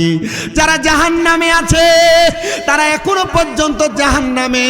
আল্লাহ গো আমার ওই উম্মতের আমল নামাগুলা আরেকবার ওজন করে দেখান না, তখন আপনার আমারে আরেকবার জাহান্নাম থেকে উঠানো হবে, তখন আপনি আমাকে আবার আমাদের নেক আমলগুলা ওজন করা হবে। নবী রাহমাতুল্লিল আলামিন নবী বলেন, উম্মত যখন তোমাদের আমল নামাগুলা আবার ওজন করা হবে, ওই সময় আমি নবী তাকে দাঁড়ায় দেখব আমার উম্মতগুলা, অর্ধেক উম্মত আছে যারা জান্নাতে যাওয়ার পরে, আর অর্ধেক উম্মত আছে যারা জাহান্নামে যাওয়ার পরে। তাদের আমল নামার মধ্যে গুনার গুনাহ গুনার গুনাহ, তাদের বদ আমল মানে গুনার পাল্লাটা ভারী হয়ে গেছে, আর তাদের নেক আমলের পাল্লাটা হালকা হয়ে উপরের দিকে উঠে গেছে। নবীজি বলেন হাসরের ময়দানে মিজানের পাল্লার পশ্চিম দিক হইয়া আমি নবী সে জায়গায় আসব। সে জায়গার মধ্যে আসার পরে আমি নবী সাদা একটা কাগজের টুকরা আমি নবীজির আসকান মুবারকের ভিতর থেকে বের করে ওই আমল নামার নেকের পাল্লার মধ্যে আমি নবী দিয়া দিব। তখন আমার উম্মতের আমল নামাটা থর থর করে নিচের দিকে নামতে থাকবে। নবীজি আপনার উম্মতের আমল নামাগুলা কোন এমন কাগজের টুকরার কারণে, ওই কাগজের টুকরার মধ্যে কি লেখা থাকবে যেটার কারণে আপনার উম্মতের আমল নামাটা ভারী হয়ে যাবে? নবী বলেন আমি নবীর প্রতি একবার দুরূদ শরীফ ওই কাগজের টুকরাতে লেখা থাকবে সাল্লাল্লাহু আলাইকা ইয়া রাসূলুল্লাহ। ওই কাগজের টুকরাটার কারণে উম্মতে মুহাম্মদী গুলাকে মাফ করে দেওয়া হবে। নবী আমার বলে উম্মত শুনো শুনো, আমি নবী তখন ওই মিজানের পাল্লার কাছে আমার আল্লাহ তাআলার কুদরতি কদমের মধ্যে সেজদার মধ্যে পড়ে যাব। হযরতে সাহাবী আনাস ইবনে মালিক রাদিয়াল্লাহু তাআলা আনহু নবীজিকে প্রশ্ন করে, ইয়া রাসূলুল্লাহ নবীজি কাল ময়দানে মাশরে যেই সময় ছেলে মাকে চিনবে না, মা সন্তানকে চিনবে না, ছেলে বাবাকে চিনবে না, বাবা সন্তান বন্ধু বান্ধব কেউ কাউকে চিনবে না, তখন আমরা উম্মতেরা আমরা আপনি নবীকে কোন জায়গার মধ্যে পাবো, কোথায় গেলে পাবো? আপনি নবী একটা বার আমাদেরকে জবাব দেন না। নবী বলেন উম্মত তোমরা যদি হাসরের ময়দানে মিজানের কাছে বিপদে পড়ে যাও, তোমরা মিজানের কাছে আমি নবীকে তখন স্মরণ করবা, আমি নবী তোমাদেরকে উদ্ধার করার জন্য সেখানে থাকবো। ওগো নবী আপনার কোনো উম্মত যদি ফুলসে রাতের কাছে বিপদে পড়ে যায়, আপনি বলেন আপনি কি সেই উম্মতকে রক্ষা করবেন নাকি? নবী বলেন হ্যাঁ আমি নবী ওই উম্মতকে বাঁচানোর জন্য সেখানেও চলে যাব। ওগো নবী আপনি বলেন না হাউজে কাউসারের পানির কাছে আপনি নবীর কোনো উম্মত যদি বিপদে পড়ে যায়, আপনি নবী কি সে জায়গার মধ্যে আপনার উম্মতকে রক্ষা করবেন নাকি? বলে হ্যাঁ আমি আমার উম্মতকে বাঁচানোর জন্য সে জায়গার মধ্যেও চলে যাব। সাহাবী আনাস ইবনে মালিক বড় সুদর্শন বড় সুদক্ষ মানুষ, দাঁড়ায়া ডাক দিয়া বলেন নবী একই সময় যদি আপনার তিনজন উম্মত তিনটা দুইটা জায়গায় বিপদে পড়ে যায়, আপনি বলেন না আপনি কি আপনার একই জায়গার মধ্যে থাইকা আপনি আপনার তিনজন উম্মতকে রক্ষা করতে পারবেন নাকি? আমার নবী বলে আইয়ুকুম মিসলি, কে আছো আমার মতো? আমি নবী কি তোমার মতো নাকি? ওগো আনাস ইবনে মালিক, ওই সময় আমার আল্লাহ তাআলা আমি নবীজিকে যে উপাধি দিয়েছেন ওয়ামা আরসালনাকা ইল্লা রাহমাতাল লিল আলামিন, আমি নবী সমস্ত জগতের জন্য রহমত, আমার আল্লাহ আমি নবীকে দুনিয়াতে এমনে এমনে পাঠাই নাই, ইল্লা রাহমাতুল লিল আলামিন বইলা আমার আল্লাহ আমি নবীরে দুনিয়াতে পাঠাইছে। আমি নবী রহমতের সুরত নিয়া একই সময় তিন জায়গায় আমার উম্মতকে বাঁচাইবার জন্য থাকবো। আমরা সেই নবীর উম্মত, কথা বলেন না, আমরা সেই নবীর উম্মত, সেই নবীর উম্মত হয়ে খুশি না? আরে আজকে বড়হরের যুব সমাজ এত টাকা খরচ করে যে জান্নাতের বাগান মাহফিল করেছে, বড়হরের যুবকদেরকে যদি প্রশ্ন করা হয় কেন করলা, বলে নবীর প্রেমে পাগল হয়া, কোরআনের পাগল হয়া, আল্লাহর পাগল হয়া, রসুলের সুন্নতের পাগল হয়া কোরআন হাদিসের বাণীগুলা মানুষের কাছে পৌঁছাচ্ছি। আল্লাহ তাআলা অন্য কোন আমল তোমাদের কবুল করবে কিনা জানি না, এই বিশ্বাস অন্তরে রাখো। এই জান্নাতের বাগান মাহফিলের উসিলায় আল্লাহ বড়হর সহ যারা যারা অংশীদার হয়েছেন মাহফিলে প্রত্যেকের বংশের মানুষকে আল্লাহ মাফ করে দিতে পারে। বিশ্বাস আছে তো ইনশাআল্লাহ? আল্লাহু আকবার, সুবহানাল্লাহ, আল্লাহু আকবার। ঘরে ঘরে জালো,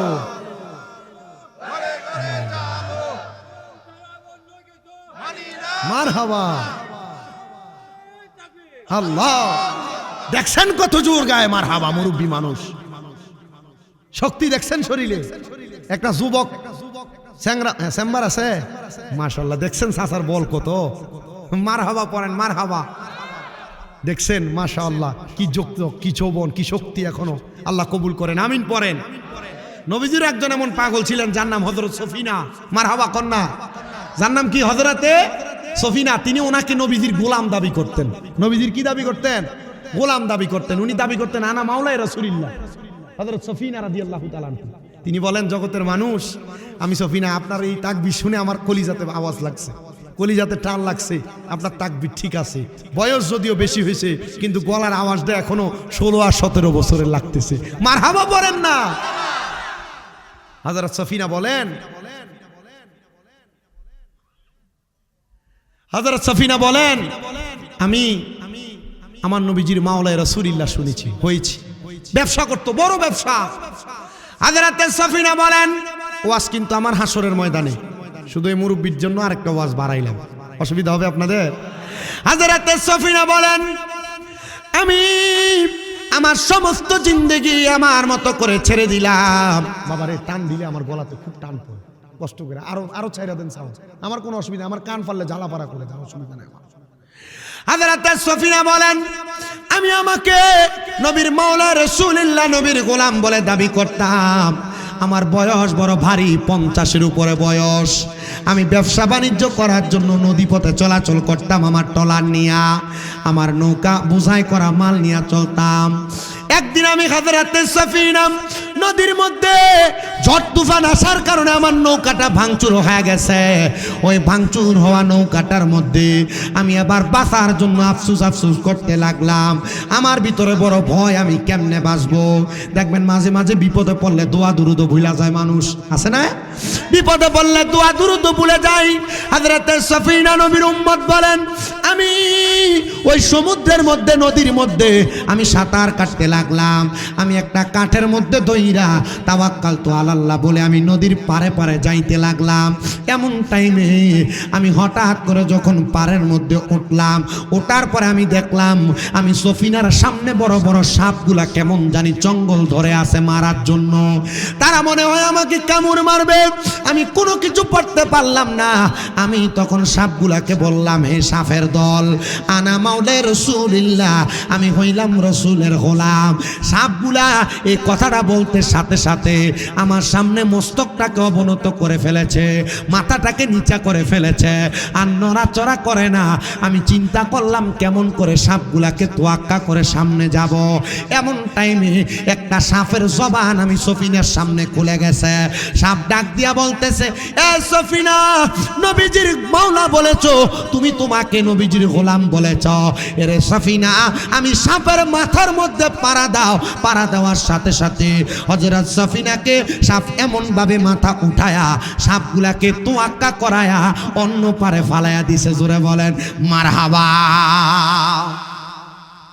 হযরত সফিনা বলে, আমি ইমানি জোর পাইলাম, আমি ইমানি শক্তি পাইলাম, কিন্তু আমি আরেকটু সামনে যা দেখি, নদী কিনারার জংলার সামনে দিয়ে একটা ভাগ বড় সুদর্শন আমাকে খেয়ে ফেলবে এমন ভাবে থাবা দিচ্ছে। কিন্তু আমি বাঘের সামনে দাঁড়ায় আর কোনো কথা বলতে পারলাম না। এমন টাইমে আমার মাথায় চলে আসলো, সাপকে যে পরিচয় দিলাম, আনা মাওলা রাসূলিল্লাহ, আমি পরিচয় দিলাম, হে সাদুল্লাহ, হে আল্লাহর ভাগ। মানুষকার বলেন, মানুষকার, জিন জাতিকার, বাঘ জানোয়ার যা আছে সবকার। আমি বললাম, হে সাদুল্লাহ, আল্লাহর ভাগ, আনা মাওলা রাসূলিল্লাহ, আমি রাসূলের একজন গোলাম। আমি দেখলাম বাঘটাও সাথে সাথে তার মস্তক অবনত করে ফেলেছে। আমি এবার ওখান থেকে এবার হেঁটে হেঁটে চলে গেলাম। আমাকে বাঘেও কোনো টাচ করে নাই, আমাকে বাঘেও কোনো আওয়াজ করে নাই। এবার যখন আমি বাঘের কাছ থেকে আর সাপের কাছ থেকে বেঁচে সামনে গেলাম, আমি অবসর হইলাম। আমার ভিতর থেকে ভয় কাটলো, আমার একটা চিকন ঘাম দিল। ঘামটা দেওয়ার পরে আমার সব কিছু মনে আসছে। তখন আমি পড়লাম, তাওয়াক্কালতু আলাল্লাহ, তাওয়াক্কালতু আলাল্লাহ, বিসমিল্লাহি তাওয়াক্কালতু আলাল্লাহ। আমি পড়তে সাথে সাথে আল্লাহু আকবার বলে একটা সিজদার মধ্যে চলে গেলাম। আমি আল্লাহু আকবার বলার সাথে সাথে দেখলাম জংলার যত রকমের পশু পাখি আছে, আমি সফিনার সামনে আইসা তারা দাঁড়ায় গেছে। আমি বুঝতে পারলাম না এই পশু পাখিগুলো আমার সামনে কেন আইসা দাঁড়ায় গেল। এবার আমাকে পশু পাখির সর্দার থাকে, সর্দার আমারে ডাক দিয়া বলে, এ সফিনা মাওলা রাসূলিল্লাহ, শোনো শোনো গো সফিনা, তুমি যেইভাবে আল্লাহু আকবার বলে ডাক দিয়েছো, তোমার আল্লাহু আকবরের আওয়াজটা আমরা পশুদের কলিজাতে লেগেছে। এই জন্য আমরা তুমি সফিনাকে দেখার জন্য জংলার মধ্যে চলে আসছি। আমাদের কাছে মনে হয়েছে এমন ভাবে আল্লাহর কোনো বান্দা, আল্লাহর কোনো গোলাম আল্লাহু আকবার বলে যখন ডাক দেয় তারা মনে হয় মুসিবতে থাকে। আমরা বনের বাঘ, সিংহ, যত রকমের পশু পাখি আছি, আমরা তুমি সফিনাকে বাঁচিয়ে দেওয়ার জন্য জংলার মধ্যে হাজির হয়ে গেছি। শুধু আল্লাহু আকবার বলেছে, আর দুইটাকে পরিচয় দিছে মাওলায়ে রাসূলুল্লাহ। বনের পশু পাখি মানুষকে রক্ষা করার জন্য আসছে। সুবহানাল্লাহ। শুনেন আমার বাবাজিরা, বন্ধুরা, তাদের জামানা ছিল একরকম, আর আপনার আমার জামানা আর একরকম। এজন্য আমি কোরআনুল কারীমের সূরা হাসর থেকে একটা আয়াত তেলাওয়াত করেছি আপনাদের কাছে। আল্লাহ বলেন, ইয়া আইয়ুহাল্লাযীনা আমানুত্তাকুল্লাহ, আল্লাহ বলেন, হে ঈমানদাররা, তোমরা আল্লাহকে ভয় করো। কোন আল্লাহ? আপনার আমার খোদা যিনি। এখন আর চা খাওয়া যাবে না, এখন আর খাওয়া যাবে না, এটা ডিস্টার্ব হবে, আপনারা খেয়ে ফেলেন। আল্লাহ তাআলা বলেন, ঈমানদাররা, তোমরা আমি আল্লাহকে ভয় করো। ওয়াল তানসুর, তোমাদের প্রত্যেকের তাকানো উচিত, নাফসুম্মা কদ্দামাত লিগাত, তোমাদের পূর্ববর্তীদের দিকে। ওয়াত্তাকুল্লাহ, তোমরা আল্লাহকে আবার ভয় করো। আল্লাহ কেন আপনার কাছে আমরা জানতে চাই ছোট একটু কথা। আল্লাহ জানায়া দেয়, কারণ তোমরা শোনো, ওয়াত্তাকুল্লাহ ইন্নাল্লাহা কবীরুম বিমা তা'মালুন, নিশ্চয় আমার আল্লাহ তাআলা তোমাদের অন্তরের সকল খবর সম্পর্কে অবহিত। কে নামাজ পড়বে, কে রোজা রাখবে, কে হজ করবে, কেউ যাকাত দিবে, কে দুনিয়াতে ভালো ভালো কাজগুলা করবে, আল্লাহ জানায়, বান্দা তোমাদের পূর্ববর্তী মানুষ যারা ছিল তারা নামাজি ছিল, মুত্তাকি ছিল, তারা ফরেজগার ছিল। এই জন্য দুনিয়ার মানুষ যারা তোমরা আছো গো, তোমরা সবাই তাদের দিকে তাকাও, তারা কেমন ভাবে ইবাদত করে সময় কাটিয়েছে। যদি তাদের মতো ইবাদত বন্দেগী করে তোমরা সময় কাটাইতে পারো, তাহলে আমার আল্লাহ তাআলা তোমাদের জন্য মহামূল্যবান পুরস্কার রেডি করে রাখছেন। এবার মহামূল্যবান পুরস্কারটা কি একটু শোনেন। ওই যে নবী সাজদার মধ্যে পড়ে গেলেন, নবী আমার সাজদা থেকে মাথা মুবারক উঠাচ্ছেন না, এমন টাইমে জিবরাইল আগমন করলেন। আয়েশা ডাক দিয়া বললেন, ইয়া রাসূলুল্লাহ, নবী আপনার মাথা মুবারক উঠান, আমার আল্লাহ তাআলা আপনার মাথা মুবারক নিচে রাখা পছন্দ করেন নাই, আপনি নবী মাথা মুবারক উঠান। আমার নবী বলবে, জিবরাইল, ও জিবরাইল, আমি নবী কেমন করে মাথা মুবারক উঠাবো, আমার আল্লাহ তো আমার উম্মতের এখনো মাফ করেন নাই। যখন আমার নবীজি এই কথা বলবেন, জিবরাইল বলবে, ও গো নবীজি, আল্লাহ খবর পাঠাইছে আপনি নবীর যতগুলো উম্মত আছে গুনাহগার, আমার আল্লাহ সব উম্মতকে মাফ করে দিছে। নবী আমার বলবে, জিবরাইল, আমি নবী এখনো মাথা মুবারক উঠাবো না। বলে কেন, কারণ কি? বলে আমার আল্লাহ আমার উম্মতকে মাফ করেছে, এখনো জান্নাত দেয় নাই। যতক্ষণ পর্যন্ত উম্মতে মুহাম্মদীকে জান্নাত না দেওয়া হবে, ততক্ষণ পর্যন্ত আমি নবী মাথা মুবারক উঠাবো না। জোরে সোরে পড়েন সুবহানাল্লাহ। আল্লাহুম্মা সাল্লি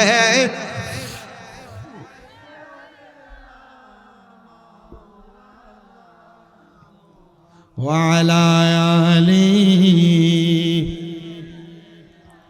মাওলানা। হে রাসূল তোমায় ভালোবাসি, অন্তরে শুধু মুখে না, জান্নাতের আশায় নয় হে রাসূল, জাহান্নাম কেউ ডরি না। নবীর উম্মত দাবি করবেন, জান্নাত পাবেন না জাহান্নাম পাবেন এটা আপনার বিষয় না।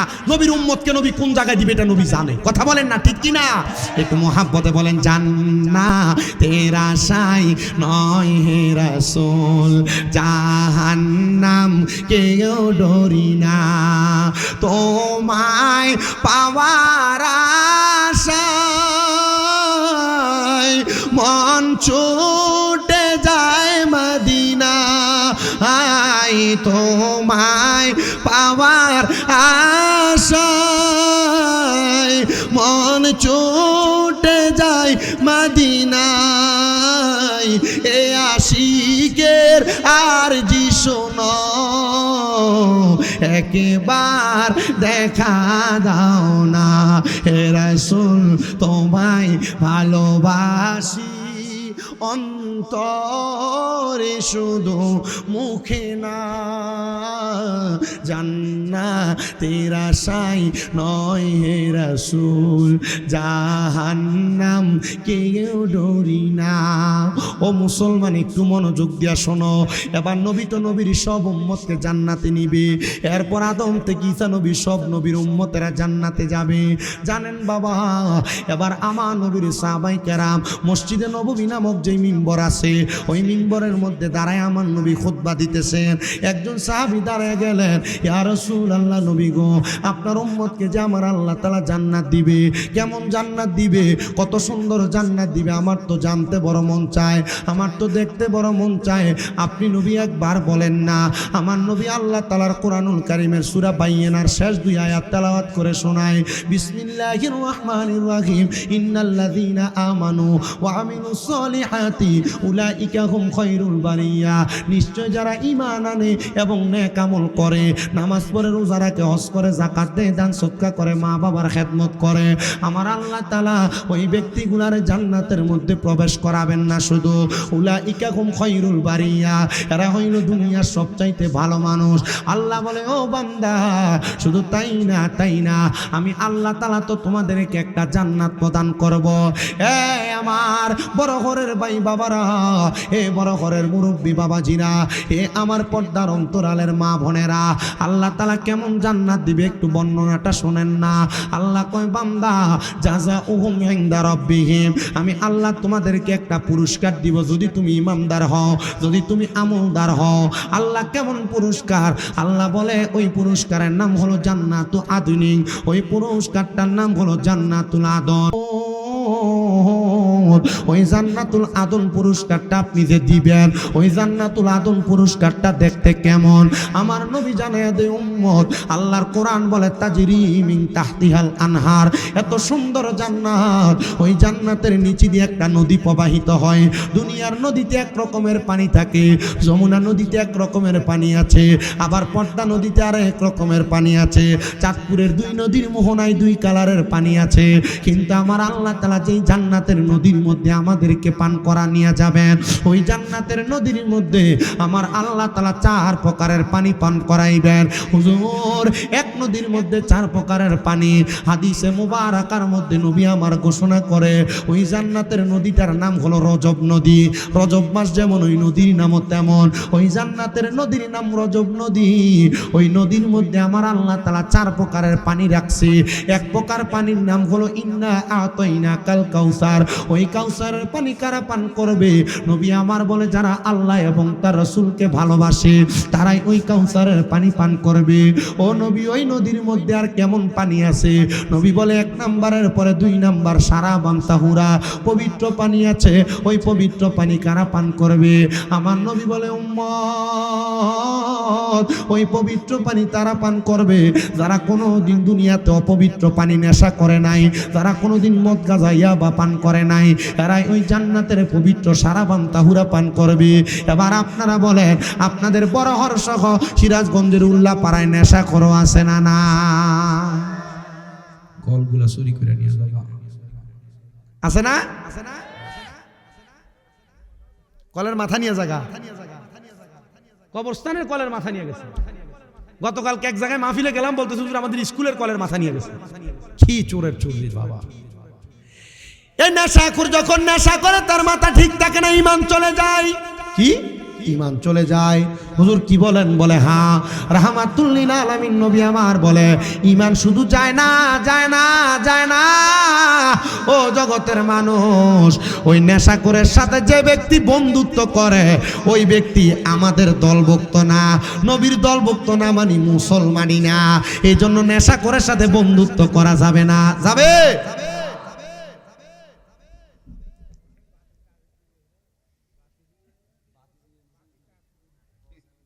কবরস্থানে বাতি দিচ্ছেন, বাতি তার চুরি করে নিছে। চোরের দল। তাহলে আরেকটা হাদিস শোনাই, শুনবেন? নবী আমার বলেন তিন প্রকার ব্যক্তির তিন সময় ঈমান থাকে না। ইয়া রাসূলুল্লাহ, কোন তিন প্রকার ব্যক্তির ঈমান থাকে না? আপনাদের এলাকার বহু মানুষ এখন দরা খাবে, দেখেন। বলে হুজুর কি বলেন, আমাদের এলাকার মানুষও দরা খাবে। আমি দরায় ফালাই নাই, নবীজির হাদিস দরায় ফালাইতেছে। নবী আমার বলেন এক নাম্বার, কোন নেশাখোর যখন নেশা করে, মদ পান করে, ইয়াবা খায়, গাঞ্জা খায়, এমন নেশা জাতীয় যত দ্রব্য আছে তা পান করে, নবী আমার বলে নেশাখোর যখন নেশা করে তখন তার ঈমান থাকে না, ঈমান চলে যায়। নেশা করার পরে যদি সে কালেমা পড়ে তখন তার ঈমান ফিরে আসে। তো নেশাখোর নেশা করার পরে তার হুঁশই তো থাকে না, তো সে কালিমা পড়বে কখন? তার মানে বোঝা যায় যারা নেশাখোর, যারা মদ করিয়া বা কর ফেন্সিডিল খোর, যারা নেশা করে ওই নেশাখোরদের ঈমান।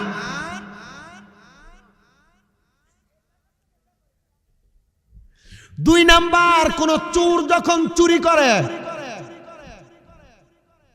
চোর যখন গাছের একটা বড়ই মালিককে না জানে খাইলে, এটা কি আসলে না জানে খাওয়া না চুরি?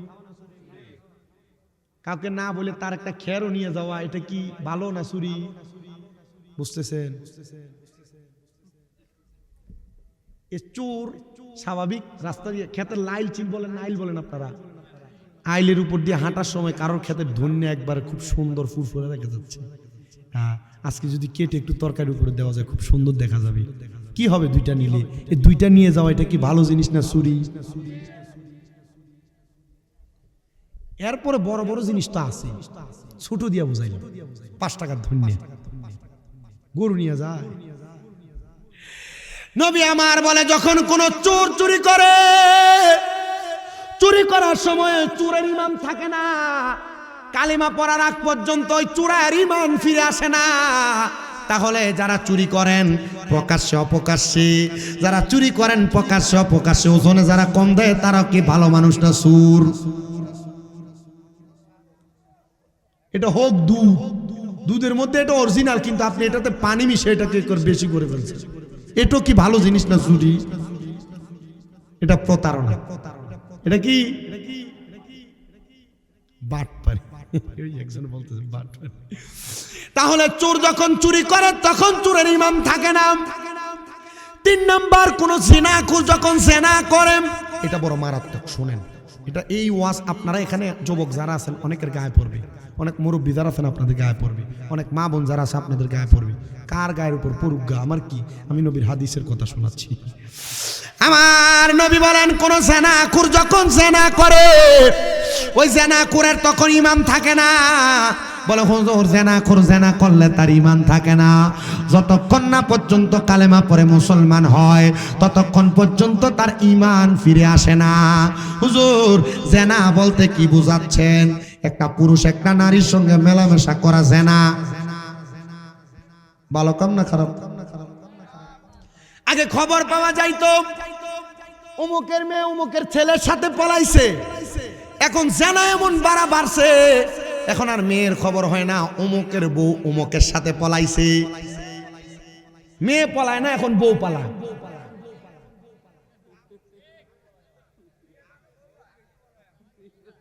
মেয়ে আরো বেশি পলায়, বউ বেশি পলায়। আমি ওইটাই বলছি, আগে বলতো অমুকের মেয়ে অমুকের সাথে পলাইছে, এখন বলে অমুকের বউ অমুকের সাথে পলাইছে।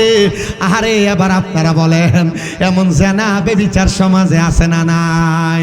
জামাই বিদেশে থাকে, দেবরের সাথে প্রেমের সম্পর্ক লাগায়, এমন মহিলাও সমাজে আছে। জোরে বলে না, এমন মহিলাও সমাজে।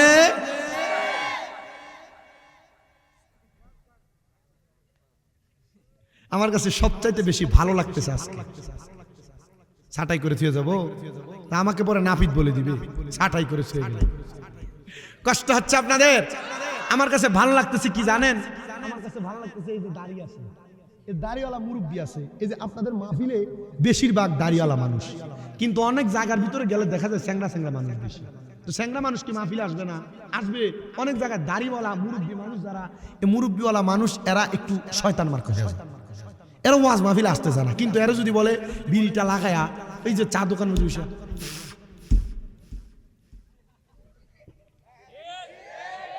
কথা বলে না, কথা বলে না, একটারে যদি গানের সামনে নিয়ে দেয়, গান শোনার এভাবে পায়ের উপর পা উঠে আসে না। বড় হরের মুরব্বীরা ভালো মানুষ, বড় হরের মুরব্বীরা বড় ভদ্র মানুষ। এ আসতেছে, চিন্তা করতেছে হুজুর আমরা এর সাথে কি কম আছি নাকি? একজন আছে নাকি? আল্লাহ, আচ্ছা নাম বলার দরকার নাই, তারা আছে, এখন থেকে আর করবে না ইনশাআল্লাহ। তাহলে জিনা শুধু নারী পুরুষ মেলামেশা করা নয়। এখানে আপনারা যারা আছেন, আপনাদের নিজের স্ত্রী, আপনাদের যাদের বউ, আপনাদের যাদের মেয়ে, আপনাদের যাদের মা, আপনাদের যাদের বোন মেলামেশা করে না, কিন্তু চাচাতো ভাইয়ের সাথে দাঁড়ায় দাঁড়ায় কথা বলে, ফুফাতো ভাইয়ের সাথে দাঁড়ায় দাঁড়ায় কথা বলে, চাচাতো ভাই জ্যাঠাতো বোনকে চোখ দিয়ে কত সুন্দর করে দেখে, খালাতো ভাই খালাতো বোনকে চোখ দিয়ে কত সুন্দর করে দেখে। মহিলারা মনে হয় চলে যাচ্ছে না এই ওয়াজ শোনার পরে। আরে এরা কইবে যে নান্নু কি বক্তা দাওয়াত দিলি রে, আমরার উপরে সব ওয়াজ দিছি না। আমি চাই না এই সিরাজগঞ্জের উল্লাপাড়ার বড়হরের কোন মহিলা দুজকে যাক। হে মা, শুধু মেলামেশা করলে জেনা হয় না, শুধু মেলামেশা করলে জেনা হয় না।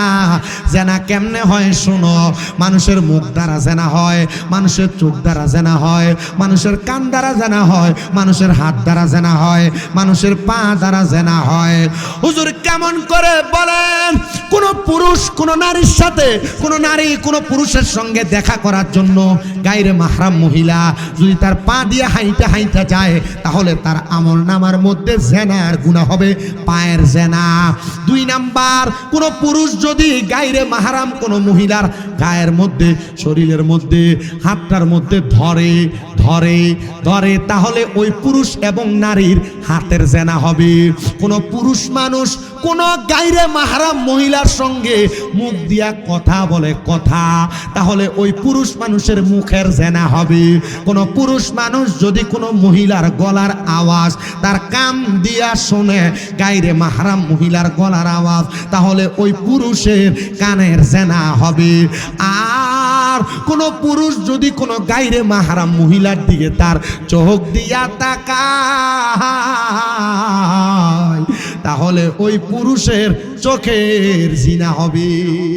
নাউজুবিল্লাহ। অনুরূপভাবে কোন মহিলা মস্তক অবনত করে রাখবেন, একবার নজর পড়ছে চোখ ঘুরাই ফেলবেন। আর এখনকার মানুষ যে চালাকের চালাক, একবার তাওয়ার কথা বলছে তো একবার চাইলে চোখ ফিরে বা একবার চাওয়ার পর একটু ভালো করে দেখি রে, কি ভালো লাগে সেই লাগতেছে। কথা বলেন না, আছে না? রাস্তাঘাটে চলার পথে যদিও পড়ে, এটা কিয়ামতের আলামত। রাস্তাঘাটে বের হবেই বা কেন? হুজুর কি বলেন, আমরা নারী মানুষ, আমরা বের হব না? আল্লাহর কোরআন বলেন, ওয়াকারনা ফি বুয়ুতিকুন্না ওয়ালা তাবাররাজনা তাবাররুজাল জাহিলিয়াতিল উলা। তোমরা তোমাদের নারীদেরকে জাহিলিয়া যুগের মহিলাদের মতো বের হতে দিও না। এখন বেটা মানুষ ঘরে ঘুমায় থাকে আর বেটি মানুষ যা বাজার করে নিয়ে আসে, আছে না নাই?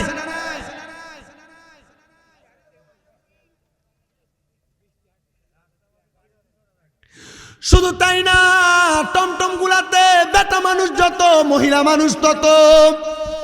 আগে মহিলা মানুষ পুরুষদের সাথে লাগতে একটু কষ্ট হইতো।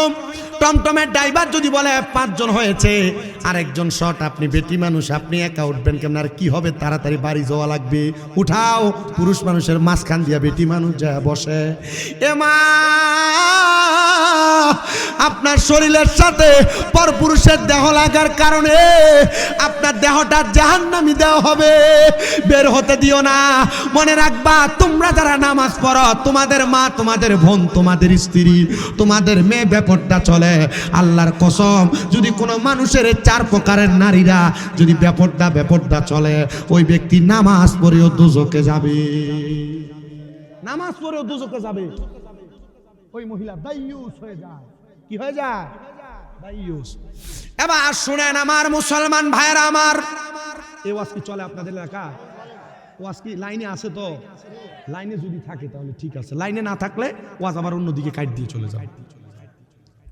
শোনেন আমার মুসলমান ভাইরা, বাবারা, বন্ধুরা আমার, যখন একজন পুরুষ মানুষের জন্য, একজন নারী মানুষের জন্য 4 জন পুরুষ মানুষ দোজখে যাবে। 4 জন। বলেন কয়জন? আসতে বলে কয়জন? আরো জোরে কয়জন? 4 জন মানুষ দোজখে যাবে। এবার শুনেন কিভাবে। একটা মেয়ের বাবা জন্ম দেওয়ার পর, আপনারা মনে করতেছেন মেয়ে জন্ম দেওয়ার পর মনে হয় আমি একটা জান্নাতের মালিক হয়ে গেলাম, আমার মনে হয় আর কোনো দায়িত্ব নাই, পর্দা করানো লাগবে না। না না না, কোনো মেয়েকে জন্ম দেওয়ার পর ওই বাবা যদি তার মেয়েকে পর্দা না করায়, ওই বাবা তার মেয়ের কারণে দোজখের আগুনে জ্বলা লাগবে। 2 নাম্বার, কোন ভাই যদি তার বোনকে পর্দা না করায়, ওই ভাই তার বোনের কারণে দোজখের আগুনে জ্বলা লাগবে। আপনাদের যাদের বোন বেপরদা চলাফেরা করে, আল্লাহর কসম করে বলি, আপনি আপনার বোনের কারণে দোজখের আগুনে জ্বলা লাগবে। 3 নাম্বার, কোন স্বামীর স্ত্রী, আপনারা যারা বিবাহ করেছেন, আপনাদের যাদের স্ত্রীরা পরপুরুষের সামনে সামনে ঘুরে ঘুরে বেড়ায়, আল্লাহর কসম করে বলি মুসলমানেরা, একটা নারী বেপরদা চলার কারণে তার স্বামী দোজখের আগুনে জ্বলা লাগবে। আর 4 নাম্বার, আপনারা যারা এখানে আছেন, আমি সহ, আমরা সবাই কোনো না কোনো মায়ের সন্তান। আমরা যদি কোনো পরপুরুষের সামনেও যাই, আমাদের মা যদি কোনো পরপুরুষের সামনে যায়, আল্লাহর কাসাব, ওই বেপরদার কারণে আমরা সন্তানেরা জাহান্নামের আগুনে জ্বলা লাগবে। একটা মজার কথা শুনলে আপনারা বুঝতে পারবেন বাবা। আমি আমার নিজের মাকে বলছি, ও গো আমার আম্মা জান, সাবধান সতর্ক, কোনো ফকির মানুষ যদি বাড়িতে আসে আপনি ভিক্ষা দিতে যাবেন না। আমার মা আমার জবাব দিছে, মুরব্বী মানুষ বাবার বয়সী কি হবে? না না না, কোন মুরব্বী মানুষ বাবার বয়সী বইলা কোন নারীর উপরে যে আমার মায়ের মতো মাথায় হাত বুলে দেওয়া নিষেধ, হারাম করা যাবে না। আপনি বলতেছেন আমার মেয়ের মতো, মা ভালো থাকো দোয়া করি, আপনি দোয়া করতেছেন হারাম। হুজুর কি বলেন? জি, আপনি মেয়ের মতো বলতেছেন। আপনি ফকির মানুষ মুরব্বী, আপনি বলতেছেন যে এটা আমার বাবার মতো, ভিক্ষা দিলে কি হবে? হ্যাঁ, একটা মেয়ে জন্ম দিলে একটা বেহেশত পাইবো, এখন মেয়ের তো জাহান্নাম বানায় রাখছে, বেহেশত পাইবো কিলা? বাটাম দিব খবর, এসা মাইর মারবে এসা। শুধু মেয়ে নামে জান্নাত এটা শুধু স্বাভাবিক কথা না, মেয়ে জন্ম দিলেই হবে না, পর্দা করানো লাগবে। কথা বলে না, ঠিক না বেঠে? তো মেয়েরা পর্দা করবে দূরের কথা, এক হুজুর ওয়াজ করতেছে, সাবধানে থাকিও নারী পর্দার আড়ালে, বলেন সাবধানে থাকিও নারী, ওরে হাদিসে হারামে লিখে অন্য দেখিলে, বলেন হাদিসে হারামে লিখে অন্য দেখিলে, সাবধানে থাকিও নারী। আরে আজকালকার নারীগণে তারা স্বামীদেরকে ঘরে রেখে আরে হাট বাজারে যাই গো তারা, হাট বাজারে যাই গো তারা দাইয়ুসের বেশে, সাবধানে থাকিও নারী। এক বেটি পর্দার আড়াল থেকে শুনছে তো, এ পর্দা সরায় বলে, দেখি তো হুজুর, দেখি তো হুজুরের ও আজকে এটা রিঅ্যাকশন ভালো হইলো না খারাপ হইলো? কথা বলে না, রিঅ্যাকশন কি ভালো হইলো না খারাপ হইলো? হুজুর ওয়াজ করতেছে সাবধানে থাকিও নারী পর্দার আড়ালে, মহিলা পর্দা সরায় বলে, দেখি আছে। শুনেন আমার মুসলমান ভাই বাবারাম, এই জন্য আপনারা যারা জান্নাতি হতে চান, আপনারা আগে আপনার পরিবারকে ঠিক করেন, আপনার মেয়েকে জান্নাতি বানান, আপনার মেয়েকে পর্দাশীল বানান, আপনার মাকে পর্দাশীল বানান। শোনেন বাবা, শুনেন মুসলমান ইমানদারেরা, শোনেন পর্দার অন্তরালের মা বোনেরা, শোনেন আপনার যারা বেপর্দা চলাফেরা করেন, পরপুরুষের সাথে কথাবার্তা বলেন, সাবধান হয়ে যান, সতর্ক হয়ে যান। আপনি জাহান্নামে যাওয়ার জন্য এটাই যথেষ্ট, অন্য কোনো কিছু লাগবে না, এটা দিয়েই জাহান্নামে চলে যাবেন। রাহমাতুল্লিল আলামিন নবী, মহিলারা পর্দা করবে দূরের কথা, এরা চিন্তা করে কিসের পর্দা? বর্তমান জামানা ডিজিটাল জামানা, আমি ডিজিটাল ভাবে না চলতে পারলে হয় না, আমি ডিজিটাল ভাবে চলাফেরা করা লাগবে। না না না, ও পর্দার অন্তরালের আমার আম্মুজিরা, ডিজিটালের জামানা এখনো পর্যন্ত শেষ হয় না গো আমার মায়েরা। মনে রাখবেন, মনে রাখবেন, মনে রাখবেন, ডিজিটালের জামানা এখন পর্যন্ত আছে, কিয়ামত পর্যন্ত থাকবে। তবে মুসলমানদের ডিজিটালের ধারাবাহিকতাটা অন্যরকম, কিন্তু ডিজিটালের নামে বেহায়াপনা সমাজে আসে না নাই? হুজুর কেমন ডিজিটালের নামে বেহায়াপনা?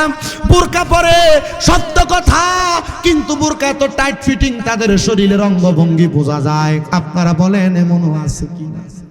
কাপড় পরে কথা সত্য, কাপড়ের মাঝখান দিয়ে পেট দেখা যায়, এমনও আছে কি না? কাপড় পরে কথা সত্য, কিন্তু তাদের শরীরের জামা কাপড়ের মাজার অংশ দেখা যায়, এমন ভাবে রাস্তায় বের হয়। হুজুর আপনি জানেন কেমনে? রাস্তা দিয়া চলার সময় আপনি না তাকাইলেও দেখবেন আপনার চোখে পড়বে। এই যে আমার ভাইজান সেনাবাহিনীতে থাকেন, ঢাকাতে, কুমিল্লাতে 3.5 বছর ছিলেন। বাবারে, উনি যেই জায়গা দেখে আসছে, এখন আর কুমিল্লা সেই কুমিল্লা শহর নাই। কুমিল্লার একটা জায়গা আছে, যে জায়গাটার নাম হলো কান্দির পার। ওই জায়গার মধ্যে কোনো পুরুষ মানুষ আর স্যাংরা মানুষ যদি যায়, আমার মনে হয় ওই ব্যক্তি বাড়িতে এসে গোসল করা তার জন্য ফরজ হয়ে যাবে। মহিলাদের যে সুরত, যে লেবাস, আপনাদের কি কষ্ট হচ্ছে? মা বোনেরা এমন জামা কাপড় পরে কিনা, যে জামা কাপড় পরে উলঙ্গ থাকলে যেই কথা, জামা কাপড় পরলে সেই কথা, না পরলে সেই কথা। কথা কন না? কি ফোন? আইফোন কি? ওই যে ওইখান দিয়ে বলতেছে কক্সবাজার। তোমরা তো সেনা মানুষ, এটা বড় হরের মেয়েরা কক্সবাজার যাবে না আইফোনের জন্য, যায় নাকি? এটা বইল না তোমরা, তোমার এলাকাকে তুমি ছোট করবা না।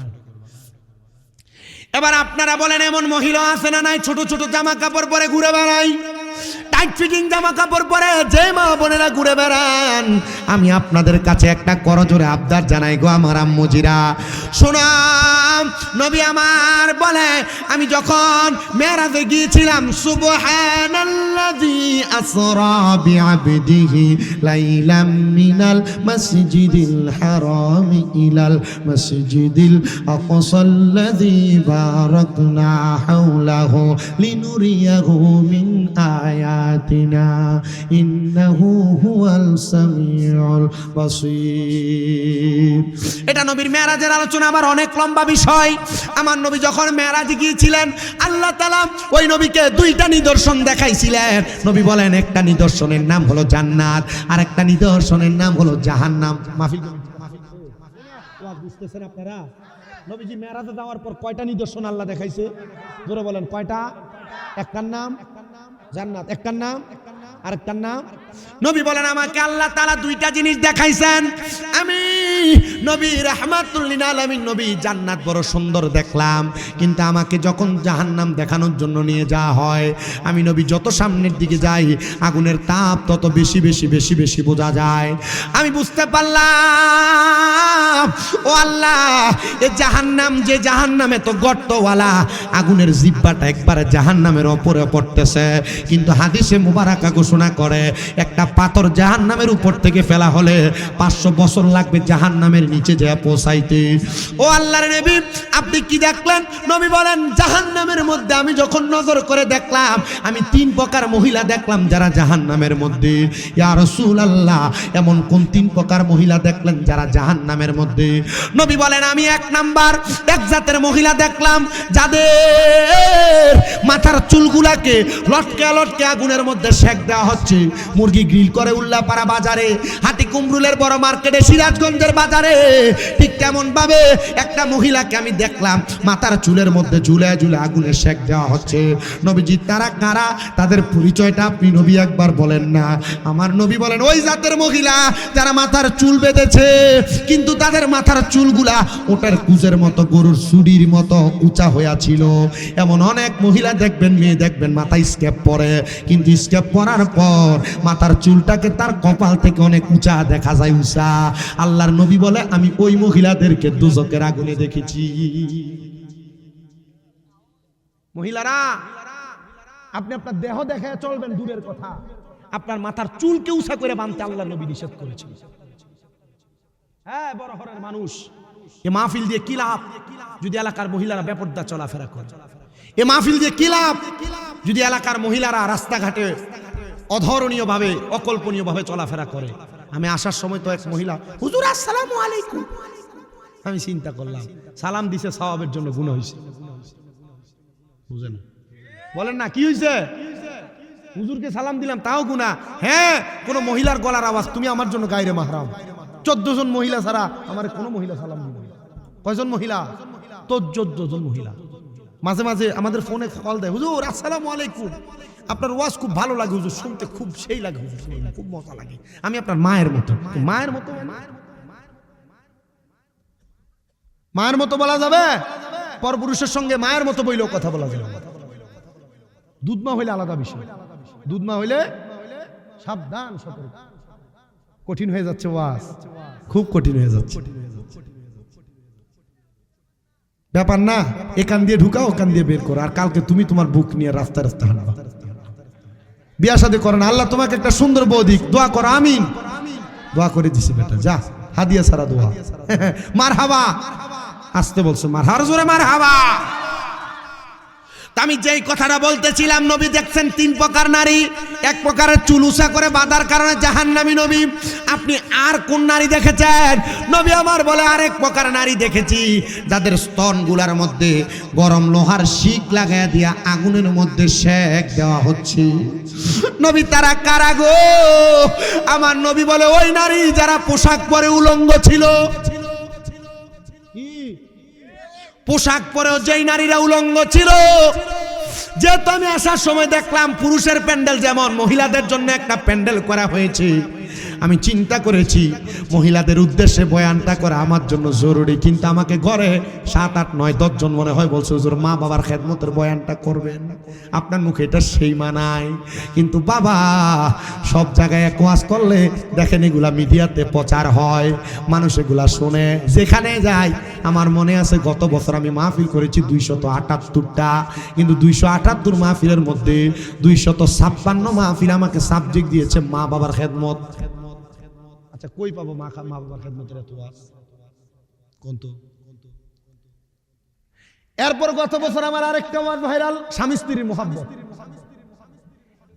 এই বছর আমারে কম দেয় নাই, আমার মনে হয় 100-র উপরে জায়গায় শুধু এই সাবজেক্টই দিয়েছে।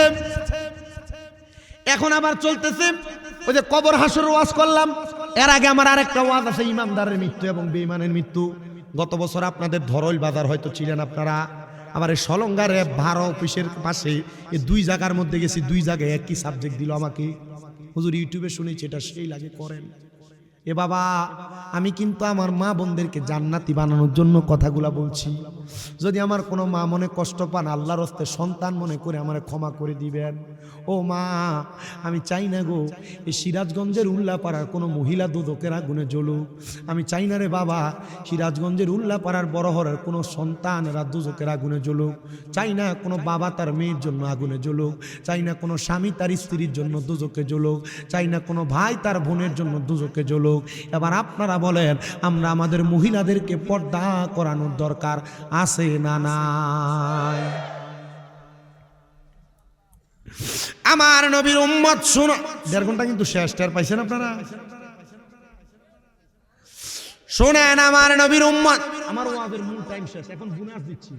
শুনেন আমার নবীর উম্মতের দল, শুনেন একটু অন্তরের কান লাগায়াম। নবী বলে 3 নাম্বার আরেক প্রকার মহিলা দেখলাম আমি নবী। ও মায়ের নবী, ওয়াজ কই থেকে আসছে একজন বলেন তো, এই জায়গায় কই থেকে আসছে? কি মুরব্বি থেকে? এই বেটা তুই শুধু শুধু কয় হাসরের ময়দান ওয়াজ আসছে 3-4 প্রকার জান্নাতের পানি থেকে। কয় প্রকার? 4 প্রকারের মধ্যে থেকে নেশাখোরের ওয়াজ যখন 2 নাম্বার পানির কথা বলছি তখন, তাহলে আরো 2 প্রকার পানি বাকি আছে। এই 2 প্রকার পানির কথা বলে ওয়াজ শেষ। রাজি আছি ইনশাআল্লাহ? কথা বলে ইনশাআল্লাহ বলে। নান্নু কই আছে? নান্নু ভাই এ মাহফিলের আয়োজন করে ওয়াজ শুনতে পারে না, পরে নামার পরে বলবে যে হুজুর কি ওয়াজ করলেন, ভালো লাগতেছে না। হুজুর ইউটিউবের মতো ওয়াজ হয় না। আসো দেখো আমার ভাই বাবারা, পর্দার ওয়াজ শুনে এরা খুশি হয়েছে, আলহামদুলিল্লাহ বলেন। শুনেন আমার মুসলমান ইমানদার অন্তরের কানটা লাগে শুনেন। নবী বলে আরেক প্রকার মহিলা দেখলাম যাদের জিহ্বার মধ্যে গরম রড লাগায় দিয়া এদেরকে আগুনে সেক দেওয়া হচ্ছে। ইয়া রাসূলুল্লাহ তারা কারা? নবীজি ঘোষণা করতে সম্মত তারা হলো ওই ব্যক্তি যারা, যে মহিলারা তাদের জবান দ্বারা তাদের সন্তান এবং তাদের স্বামীকে গালাগাল করেছে এবং বদদোয়া দিয়েছে, লানত দিয়েছে। খোদার গজব পড়ুক তোর উপরে। সন্তান কোনো কাজ না করলে এমন বাক্য ব্যবহার করে, স্বামী কামাই রুজি না করলে স্বামীকে বলে কেমন বেটা মানুষ, ভাদাইমা মানুষ, চলাফেরা করে কেমন করে, বেশি ইনকাম করতে পারে না। এমন স্বামীকে বাজে বাজে ব্যবহার করা, সন্তানকে বাজে বাজে কথা বলা, স্বামীকে গজব দেওয়া, সন্তানকে গজব দেওয়া। নবী বলে ওই মহিলা যারা তাদের স্বামী এবং সন্তানকে গজব দেয়, আযাবের কথা বলে। এবার আপনারা বলেন এমন স্বামীদেরকে আযাব গজবের কথা বলে এমন মহিলা আপনাদের সিরাজগঞ্জের উল্লাপাড়ার বড় হরে আছে না নাকি না? আপনাদের এলাকায় না থাকলে আমাদের এলাকায় আছে। আছে? মা বোনেরা সাবধান হন, আপনারা আপনাদের স্বামীদেরকে সন্তানদেরকে বদদোয়া দিয়েন না। উপরে পড়বে জাহান্নামের মধ্যে, আপনাদেরকে ঘর দিব্বার মধ্যে রড লাগায় দিয়া ঝুলায়া ঝুলায়া শাস্তি দেওয়া হবে। আমার নবীর উম্মত শোনো শোনো, রাহমাতুল লিল আলামিন নবী আমার বলে উম্মতের দলেরা, দুনিয়ার জমিন থেকে যখন একটা মানুষ কবরের মধ্যে যাবে, এবার ওই কবরে জান্নাত যখন একটা মানুষকে দেওয়া হবে, ওই জান্নাতের মধ্যে 4 প্রকারের পানি, তাহলে 2 প্রকারের পানি যারা কখনো নেশা করে নাই তারা পান করবে। 3 নাম্বার পানির নাম হলো জান্নাতের লাবান, মানে দুধ। নবীজি জান্নাতের দুধ কারা কারা পান করবে? আপনাদের এলাকায় এমন অনেক মানুষ আছে মা বাবা মারা গেছে কিন্তু বোনকে মা বাবার ওয়ারিসের সম্পত্তি বুঝায় দেয় নাই, ছোট ভাই মারা গেছে বাতিজাদেরকে জমি বুঝায় দেয় নাই। এমন অনেক মানুষ আছে ক্ষেতের আইলকে 2 হাত 3 হাত করে করে কেটে কেটে এটাকে এখন হাতের বানের লাইল বানিয়ে ফেলছে।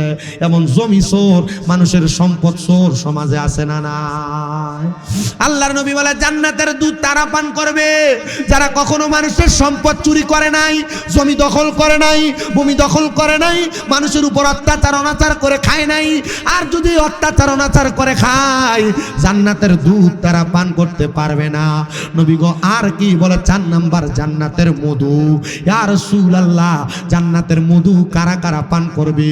নবী আমার বলে জান্নাতের মধু তো তারা পান করবে রে উম্মত। ও উম্মত শোনো শোনো শোনো, জান্নাতের মধু তারা পান করবে যারা কখনো তাদের জবান দ্বারা মিথ্যা কথা বলে নাই, ফায়সা কথা বলে নাই, গালি গালাজ করে নাই, কথায় কথায় গালি দেয়, চা দোকানে বৈশা বন্ধু বান্ধব, এক বন্ধু আরেক বন্ধুকে, বাবা সন্তানকে, সন্তান চাচাকে গালি দেয়। আপনারা বলেন এমন জনতা সমাজে আছে কিনা? নাই। গালি দিলে জান্নাতের মধু পান করতে পারবেন না। কষ্ট হচ্ছে আপনাদের? হ্যাঁ, শুনেন আমার মুসলমান ইমানদাররা, শুধু তাই নয়, সাহাবীরা বলে নবী জান্নাতে যদি এত সুন্দর দুধ, এত সুন্দর মধু, এত সুন্দর শরাব থাকে, কাউসারের পানি থাকে, ওই জান্নাত এত মূল্যবান, ওই জান্নাতে আপনি নবীর উম্মত কতদিন থাকবে? আল্লাহর নবী তেলাওয়াত করে শোনায় খালিদিনা ফিহা আবাদা। ওই জান্নাতের চিরস্থায়ী বাসিন্দা হয়ে থাকবে। শুধু থাকবে না, বলে আবাদা, তারা ওই জান্নাত থেকে বের হতে চাইবে না। সুবহানাল্লাহ সুবহানাল্লাহ, ওই জান্নাত থেকে বের হতে চাইবে না। নবী গো ওই জান্নাতে কারা কারা থাকবে? নবী আবার বলতেছে রাদিয়াল্লাহু আনহুম ওয়া রাদু আন। ওই জান্নাতে তারা থাকবে যারা আমার আল্লাহর প্রতি খুশি হয়েছে, আমার আল্লাহ যাদের প্রতি খুশি হয়েছে। এবার আপনারা বলেন আমরা সবাই কি আল্লাহর প্রতি খুশি নাকি বেজার? অবশ্যই আমরা আল্লাহর প্রতি খুশি। এ বড়হরের বাবা, এ সিরাজগঞ্জের উল্লাপাড়ার এই থানার মানুষ যারা যারা আমার বয়ান শুনতেছেন, পর্দার অন্তরালের মা, সোশ্যাল মিডিয়ার মাধ্যমে দেশ বিদেশের ভাই বাবারা, সবাই তো আল্লাহর প্রতি খুশি, কিন্তু আমার আল্লাহ আমাদের প্রতি খুশি হয়েছে কিনা আমরা জানি না। নবীজি আপনি বলেন না আল্লাহ কেমনে মানুষের প্রতি খুশি হয়? নবীজি হাদিস দিয়া ঘোষণা করে দেয়, রেদার রব্বি ফি রিদাল ওয়ালিদাইন। কোন সন্তান যদি তার মা বাপকে রাজি এবং খুশি করতে পারে গো, তারাই ওই জান্নাতের মধ্যে আল্লাহকে খুশি করে থাকবে। নবীজি মা বাপকে রাজি খুশি করব দূরের কথা, বর্তমান সমাজে এমন অনেক সন্তান বসবাস করে যারা তাদের মা বাবার সঙ্গে খারাপ ব্যবহার করে, মা বাবাকে গালি দেয়, মা বাবাকে তুই তুকারি করে শব্দ করে। এমন অনেক সন্তান আছে যারা বিবাহ করার পরে তাদের মা বাপকে জুদা করে দেয়, আলাদা করে দেয়। মা বাবা সকালে এক ভাইয়ের ঘরে, দুপুরে আরেক ভাইয়ের ঘরে, রাত্রে আরেক ভাইয়ের ঘরে খানা খায়। ও নবী গো, তারা কি আমার আল্লাহরে খুশি করছে নাকি? অনেক সন্তান আছে বাবা মারে বুড়া বুড়ি বুলা বুলা ডাক দেখে পায়। নবী গো, তারা কি আল্লাহকে খুশি করছে নাকি? অনেক সন্তান আছে বউয়ের কথা শুনে মা বাপরে ধমক দিয়া দিয়া কথা বলে। নবী গো, তারাও কি জান্নাতের মধ্যে থাকবে নাকি? নবী আমার বলে উম্মত না না না, ওই মা বাপরে যে সন্তান কষ্ট দিল, সাখাতুর রাব্বি ফি সাখাতিল ওয়ালিদাইন, মা বাবার কষ্ট দিলে সে তার মা বাপরে কষ্ট দিল না, স্বয়ং আমার আল্লাহরে কষ্ট দিল। ও বড়হরের বাবা, যদি কেউ তোমার মা বাপরে কষ্ট দিয়া থাকো, মা বাপরে খানা না দিয়া থাকো, মা বাপের কলিজাতে আঘাত দিয়া থাকো, মা বাপরে ধমক দিয়া থাকো, বউয়ের কথা শুনে মা বাবার সঙ্গে খারাপ ব্যবহার করে থাকো, আব্বা আম্মা একা তোমরা 3 ভাই 4 ভাই 5 বোনকে চালাইছে, কিন্তু এখন আব্বা আম্মারে তোমরা আলাদা আলাদা করে দিছ। বাবা মা এক সপ্তাহে ঘরে, আরেক সপ্তাহে ঘরে, এভাবে আলাদা আলাদা করে খায়। সন্তান কেউ যদি মা বাবারে এমন ভাবে জুদা করে থাকো, আলাদা করে থাকো, পারলে দাও তোমার পাও আমার সামনে দাও, আমি আমার জিহ্বাটা দিয়া তোমার পাওটা পরিষ্কার করে দেই। বলে হুজুর কেন? কারণ মা বাবার মনে কষ্ট দিয়া কুমিল্লা থেকে শামীম রাজাকে আইনা সিরাজগঞ্জে ওয়াজ শোনা লাগবে না। যদি মা বাবার মনে কষ্ট দিয়া বৃহৎ উত্তরবঙ্গের সবচাইতে বড় আলেম দিয়া তুমি ওয়াজ মাহফিল করাও, মা বাবারে কষ্ট দিয়েছ, আল্লাহর কসম করে বলি তোমার এই ওয়াজ শুনে কোনো লাভ হবে না। যাও চলে যাও, আম্মা আব্বার কাছে মাপ চাও। আম্মা আব্বা যতক্ষণ পর্যন্ত মাপ না করবে ততক্ষণ পর্যন্ত মা বাবার পাও তুমি ছাড়বা না। সন্তান, তোমাদের কাছে আমি করজোরে আবদার জানাই। অনেকে চিন্তা করে হুজুর আমি মা বাবার পায়ে ধরে সালাম করব দূরের কথা, মাপ চাইব দূরের কথা, আমি 2 ঈদের সময় মা বাবার পা ছুঁয়া সালাম হইতো করি না। না সন্তান না, মা বাবার পা ছুঁইলে সন্তানের দাম কমে না। আরে যতক্ষণ পর্যন্ত তোমার মা বাবা তোমারে মাপ না করবে, আল্লাহ মাপ করবে না, নবী মাপ করবে না, নামাজ পড়বা কোনো কাজ হবে না, মক্কার ঘরে যায় হজ করবা কোনো লাভ হবে না, মদিনায় যায় জিয়ারত করবা কোনো লাভ হবে না। এই জন্য তোমরা সন্তানের দল তোমাদের মা বাবার পা ধরে ধরে মাপ চাইবা। শুধু মা বাবার পা ধরে মাপ চাওয়া না, আমি মাঝে মাঝে সময় পাইলে আমার আম্মা আব্বার পায়ের মধ্যে চুমা পর্যন্ত যেই। হুজুর কি বলেন, শিরিক হবে না, বেদাত হবে না? না না না, শিরিক বেদাতের ফতুয়া সব জায়গার মধ্যে চলে না। আল্লাহর নবী জানায় উম্মত, কোন সন্তান যদি তার মায়ের পায়ে চুমা দিল সে যেন জান্নাতের চৌকাঠে চুমা দিল। আপনারা কোনোদিন আপনাদের মা বাবার পায়ে চুমা দিয়েছেন কিনা আমি জানি না। আমি যে বক্তা হয়েছি মাদ্রাসা কুমিল্লা আলিয়াতে, আমি এই বছর জানুয়ারি 1 তারিখে টাইটেল মানে কামেল পরীক্ষা দিব ফেকাতে। আমি কুমিল্লা ইউনিভার্সিটি থেকে বাংলায় অনার্স ফাইনাল করে ফেলেছি। আমি বিশ্বাস করি আমি আমার পড়ালেখা শিক্ষাগত যোগ্যতা দিয়ে আমি ওয়াজ মাহফিল করি না। মাদ্রাসায় যখন ক্লাস 6 এবং 7-এ পড়ি ওয়াজে শুনছিলাম মা বাবার পায়ের মধ্যে চুমা দিলে আল্লাহ তাআলা সন্তানকে দামি বানায়, সম্মানিত বানায়, ইজ্জতওয়ালা বানায়। আমি মাদ্রাসায় পড়া অবস্থায় আমার আম্মা আব্বার পায়ের মধ্যে ছোট বয়সে চুমা দিয়েছি ঘুমন্ত অবস্থায়। এখনো আমি মাঝে মাঝে সুযোগ পেলে আমার মা বাবার পায়ে চুমা দেই। আমি বিশ্বাস করি আমার মা বাবারে দোয়ার বরকতে আমি এখন বক্তা হয়ে ওয়াজ করি। আমি দেশ বিদেশে চলি, আপনাদের দোয়ায় কুমিল্লা শহরে আমার 6টা মাদ্রাসা। আমার ছাত্রের অভাব নাই, আমি ওয়াজ মাহফিল করে করে খাওয়া লাগে না। শুধু মাদ্রাসাগুলা নিয়ে আমার পরিবার নিয়ে আমি থাকলে আমার চলে। এ বাবা,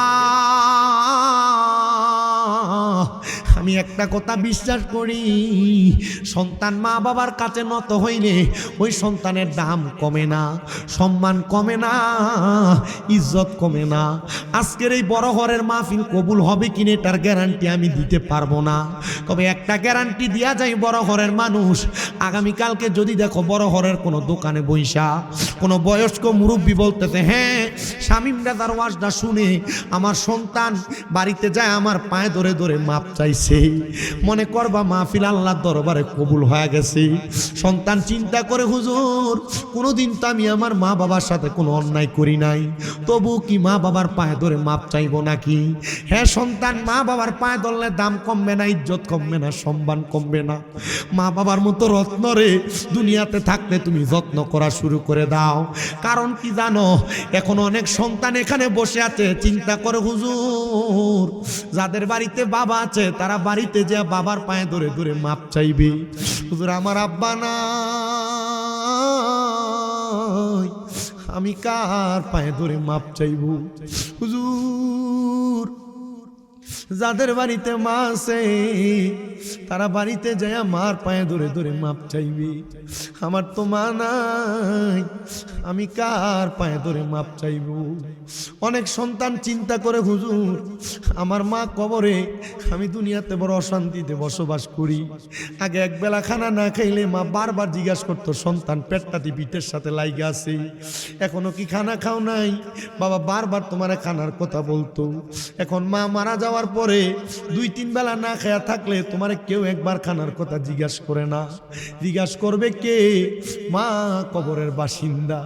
আগে সকালবেলা মা পান্তা ভাতগুলা খাইতেন না, রাইখা দিতেন রৌদ্র থেকে আমার সন্তান কাজ করে আসলে আমার সন্তান খাইলে তার কলিজা ঠান্ডা হবে। এখন মা কবরে, সন্তান একটাবার চিন্তা করে দেখো আব্বাজান নিজের চিরা লুঙ্গিটাকে জোড়াতালি দিয়া দিয়া পড়ছে, কিন্তু আব্বাজান তোমার আমারে নতুন জামা কাপড় কিনা পরাইছে, আব্বাজান লুঙ্গিটাকে সেলাই করে করে পরছে। ঈদের দিনে আব্বাজান নতুন কোনো জামা কাপড় কিনে নাই, পুরানটা পুরা গেছে। যদি জিজ্ঞাসা করতা বাবা আপনি নতুন কোনো জামা কাপড় পরেন না কেন, আপনার কি পরতে মন চায় না, আব্বা বলতেন এখন কি আর আমার ঈদের বয়স আছে নাকি। কিন্তু আব্বা অভাবের কথা বলতেন না। আপনি সন্তানকে লাখ লাখ টাকা জায়গা সম্পত্তি দিয়া বাবা খবরে চলে গেছে, ওই বাবারে আপনি চাইলেও 500 টাকা দিয়ে কিনে একটা লুঙ্গি কিনা পরাইতে পারেন না। পরাইবেন কেমনে, বাবা তো কবরের বাসিন্দা। হায়রে আল্লাহর নবী কই, দুনিয়াতে কোনো সন্তানের মা মারা যাওয়ার পরে, বাবা মারা যাওয়ার পরে ওই সন্তান যদি তার মায়ের জন্য বাবার জন্য রব্বির হামহুমা কামা রব্বায়ানি সগীরা ওয়াকুর রব্বির হামহুমা কামা রব্বায়ানি সগীরা বইলা চোখের মণিকোটার মধ্যে একটা মাছির মাথা পরিমাণ পানি চাইরা দিয়া কান্দে, ওই পানি মাটিতে পড়ার আগে আমার আল্লাহ তার মা বাবার জীবনের গুনাহ মাফ করে দেয়। সন্তান কে জানি বাড়িতে যাবে, সবার মুখ দেখবে কিন্তু মা বাবার মুখ দেখবে না। আল্লাহ তাকে দেখো, এখানে কত এতিমেরা বসছে তার আর মা নাই, কত এতিমেরা বসছে তার আর বাবা নাই। ও আল্লাহ তুমি তো এতিমদেরকে রহমতের ছায়া দান করো। আল্লাহ আমার নবী রহমাতুল লিল আলামিন নবীর একজন সাহাবী হযরত সাদ ইবনে উবাদা রাদিয়াল্লাহু তাআলা আনহু বলে, দুনিয়ার মানুষ আমাকে আমার নবী যুদ্ধ করার জন্য পাঠাইছে। আমি যুদ্ধ থেকে আসার পরে আইসা দেখি আমার মা ইন্তেকাল করছে, মাকে কবরে দেওয়া হয়েছে। আমি আমার মা রে শেষ বিদায়ের সময় একবারও দেখতে পারি নাই, আমি আমার মায়ের জানাজার নামাজটাও পড়তে পারি নাই। আমি দৌড়ে মুহাম্মদুর রাসূলুল্লাহর দরবারে গেলাম আর ডাক দিয়ে বললাম, ও আল্লাহর হাবিব, আমার মা তো মারা গেছে, আমি তো আমার মাকে দেখি নাই। নবীজি আপনি বলেন না আমি আমার মায়ের জন্য কি করব, কি করলে আমার মা কবরে ভালো থাকবে।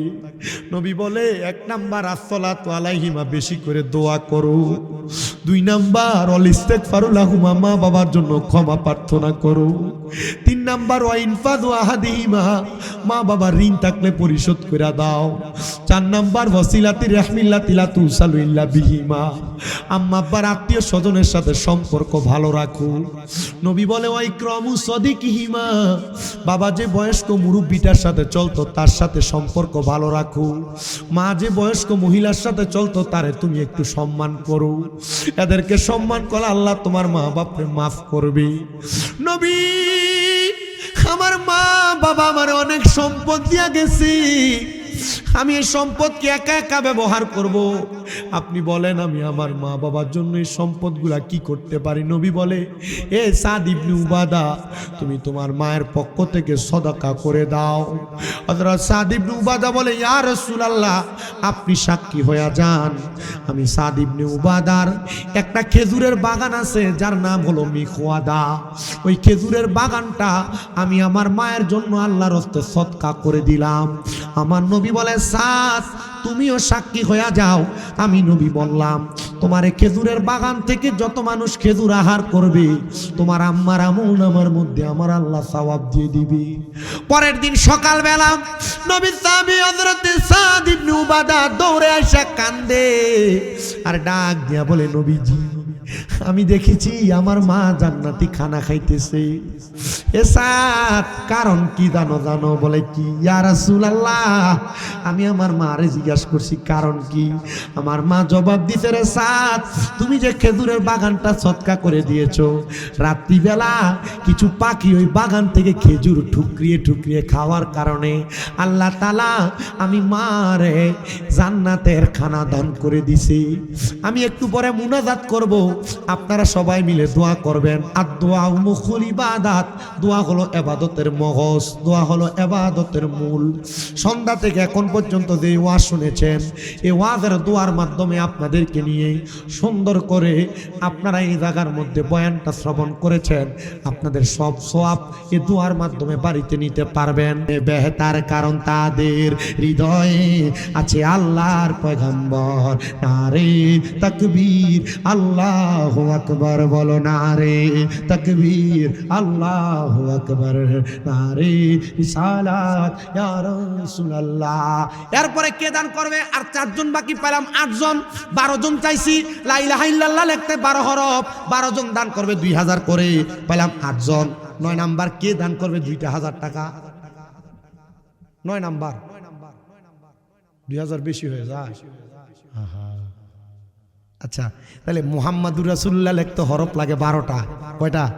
আরবি হরফ 12টাই লাগে মুহাম্মাদুর রাসূলুল্লাহ লিখতে। এবার আর 12 জন, আর এখানে 4 জন, 12 আর 4 16 জন, 1000 করে টাকা দিবেন এই মাহফিলের জন্য, নগদ অথবা বাকি। বাকি যখন দেন তখন। 1 নাম্বার আমাদের হুজুর নাম কি? আব্দুল হক সাহেব। আল্লাহ তোমার বান্দা 1 নম্বরে দান করে 1000 টাকা। আল্লাহ কবুল ও মঞ্জুর করো, বংশের কবর আযাব মাফ করো, হায়াতে বরকত দাও, রিজিকে বরকত দাও, কামাই রুজিতে বরকত দান করো। 2 নাম্বার 1000 টাকা। নাম কি? আইনুদ্দিন পরামানি। উনি দান করবে 1000 টাকা। আল্লাহ কবুল ও মঞ্জুর করে নাও, বংশের কবর আযাব মাফ। কি? রাব্বি তার বাবার জন্য দান করে 3 নম্বরে 1000 টাকা।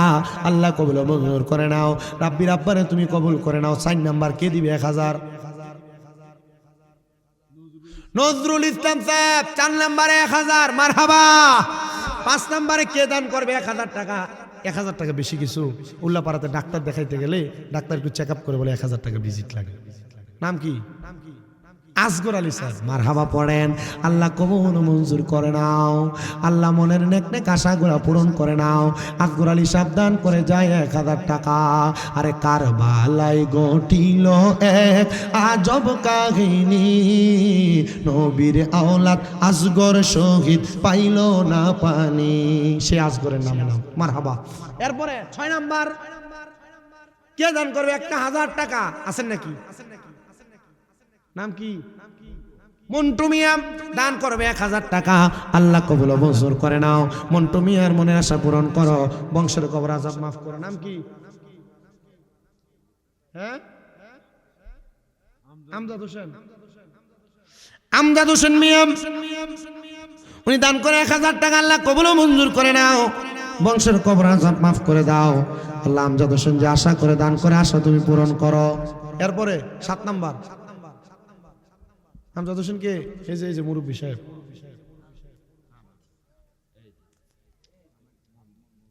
এই যে 7 নাম্বার আর আছে 1000।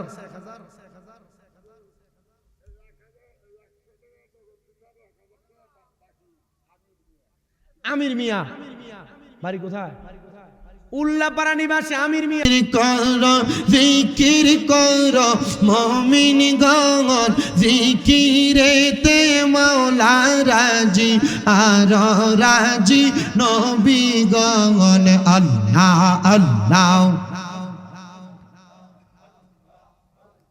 আল্লাহ আল্লাহ। জিকির কর, জিকির কর, জিকির কর মুমিন গণ, জিকিরেতে মাওলা রাজি, আর রাজি নবী গণ। মারহাবা।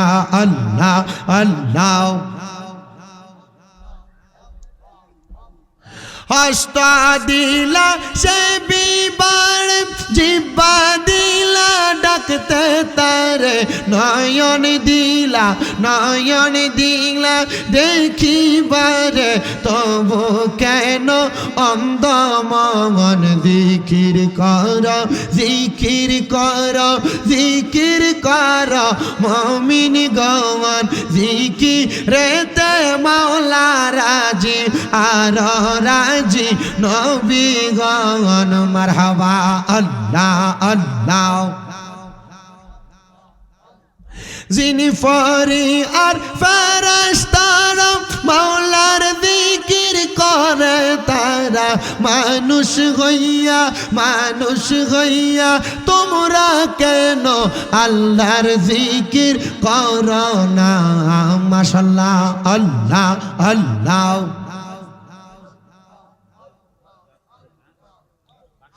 লা ইলাহা ইল্লাল্লাহ মুহাম্মাদুর রাসূলুল্লাহ সাল্লাল্লাহু আলাইহি ওয়াসাল্লাম।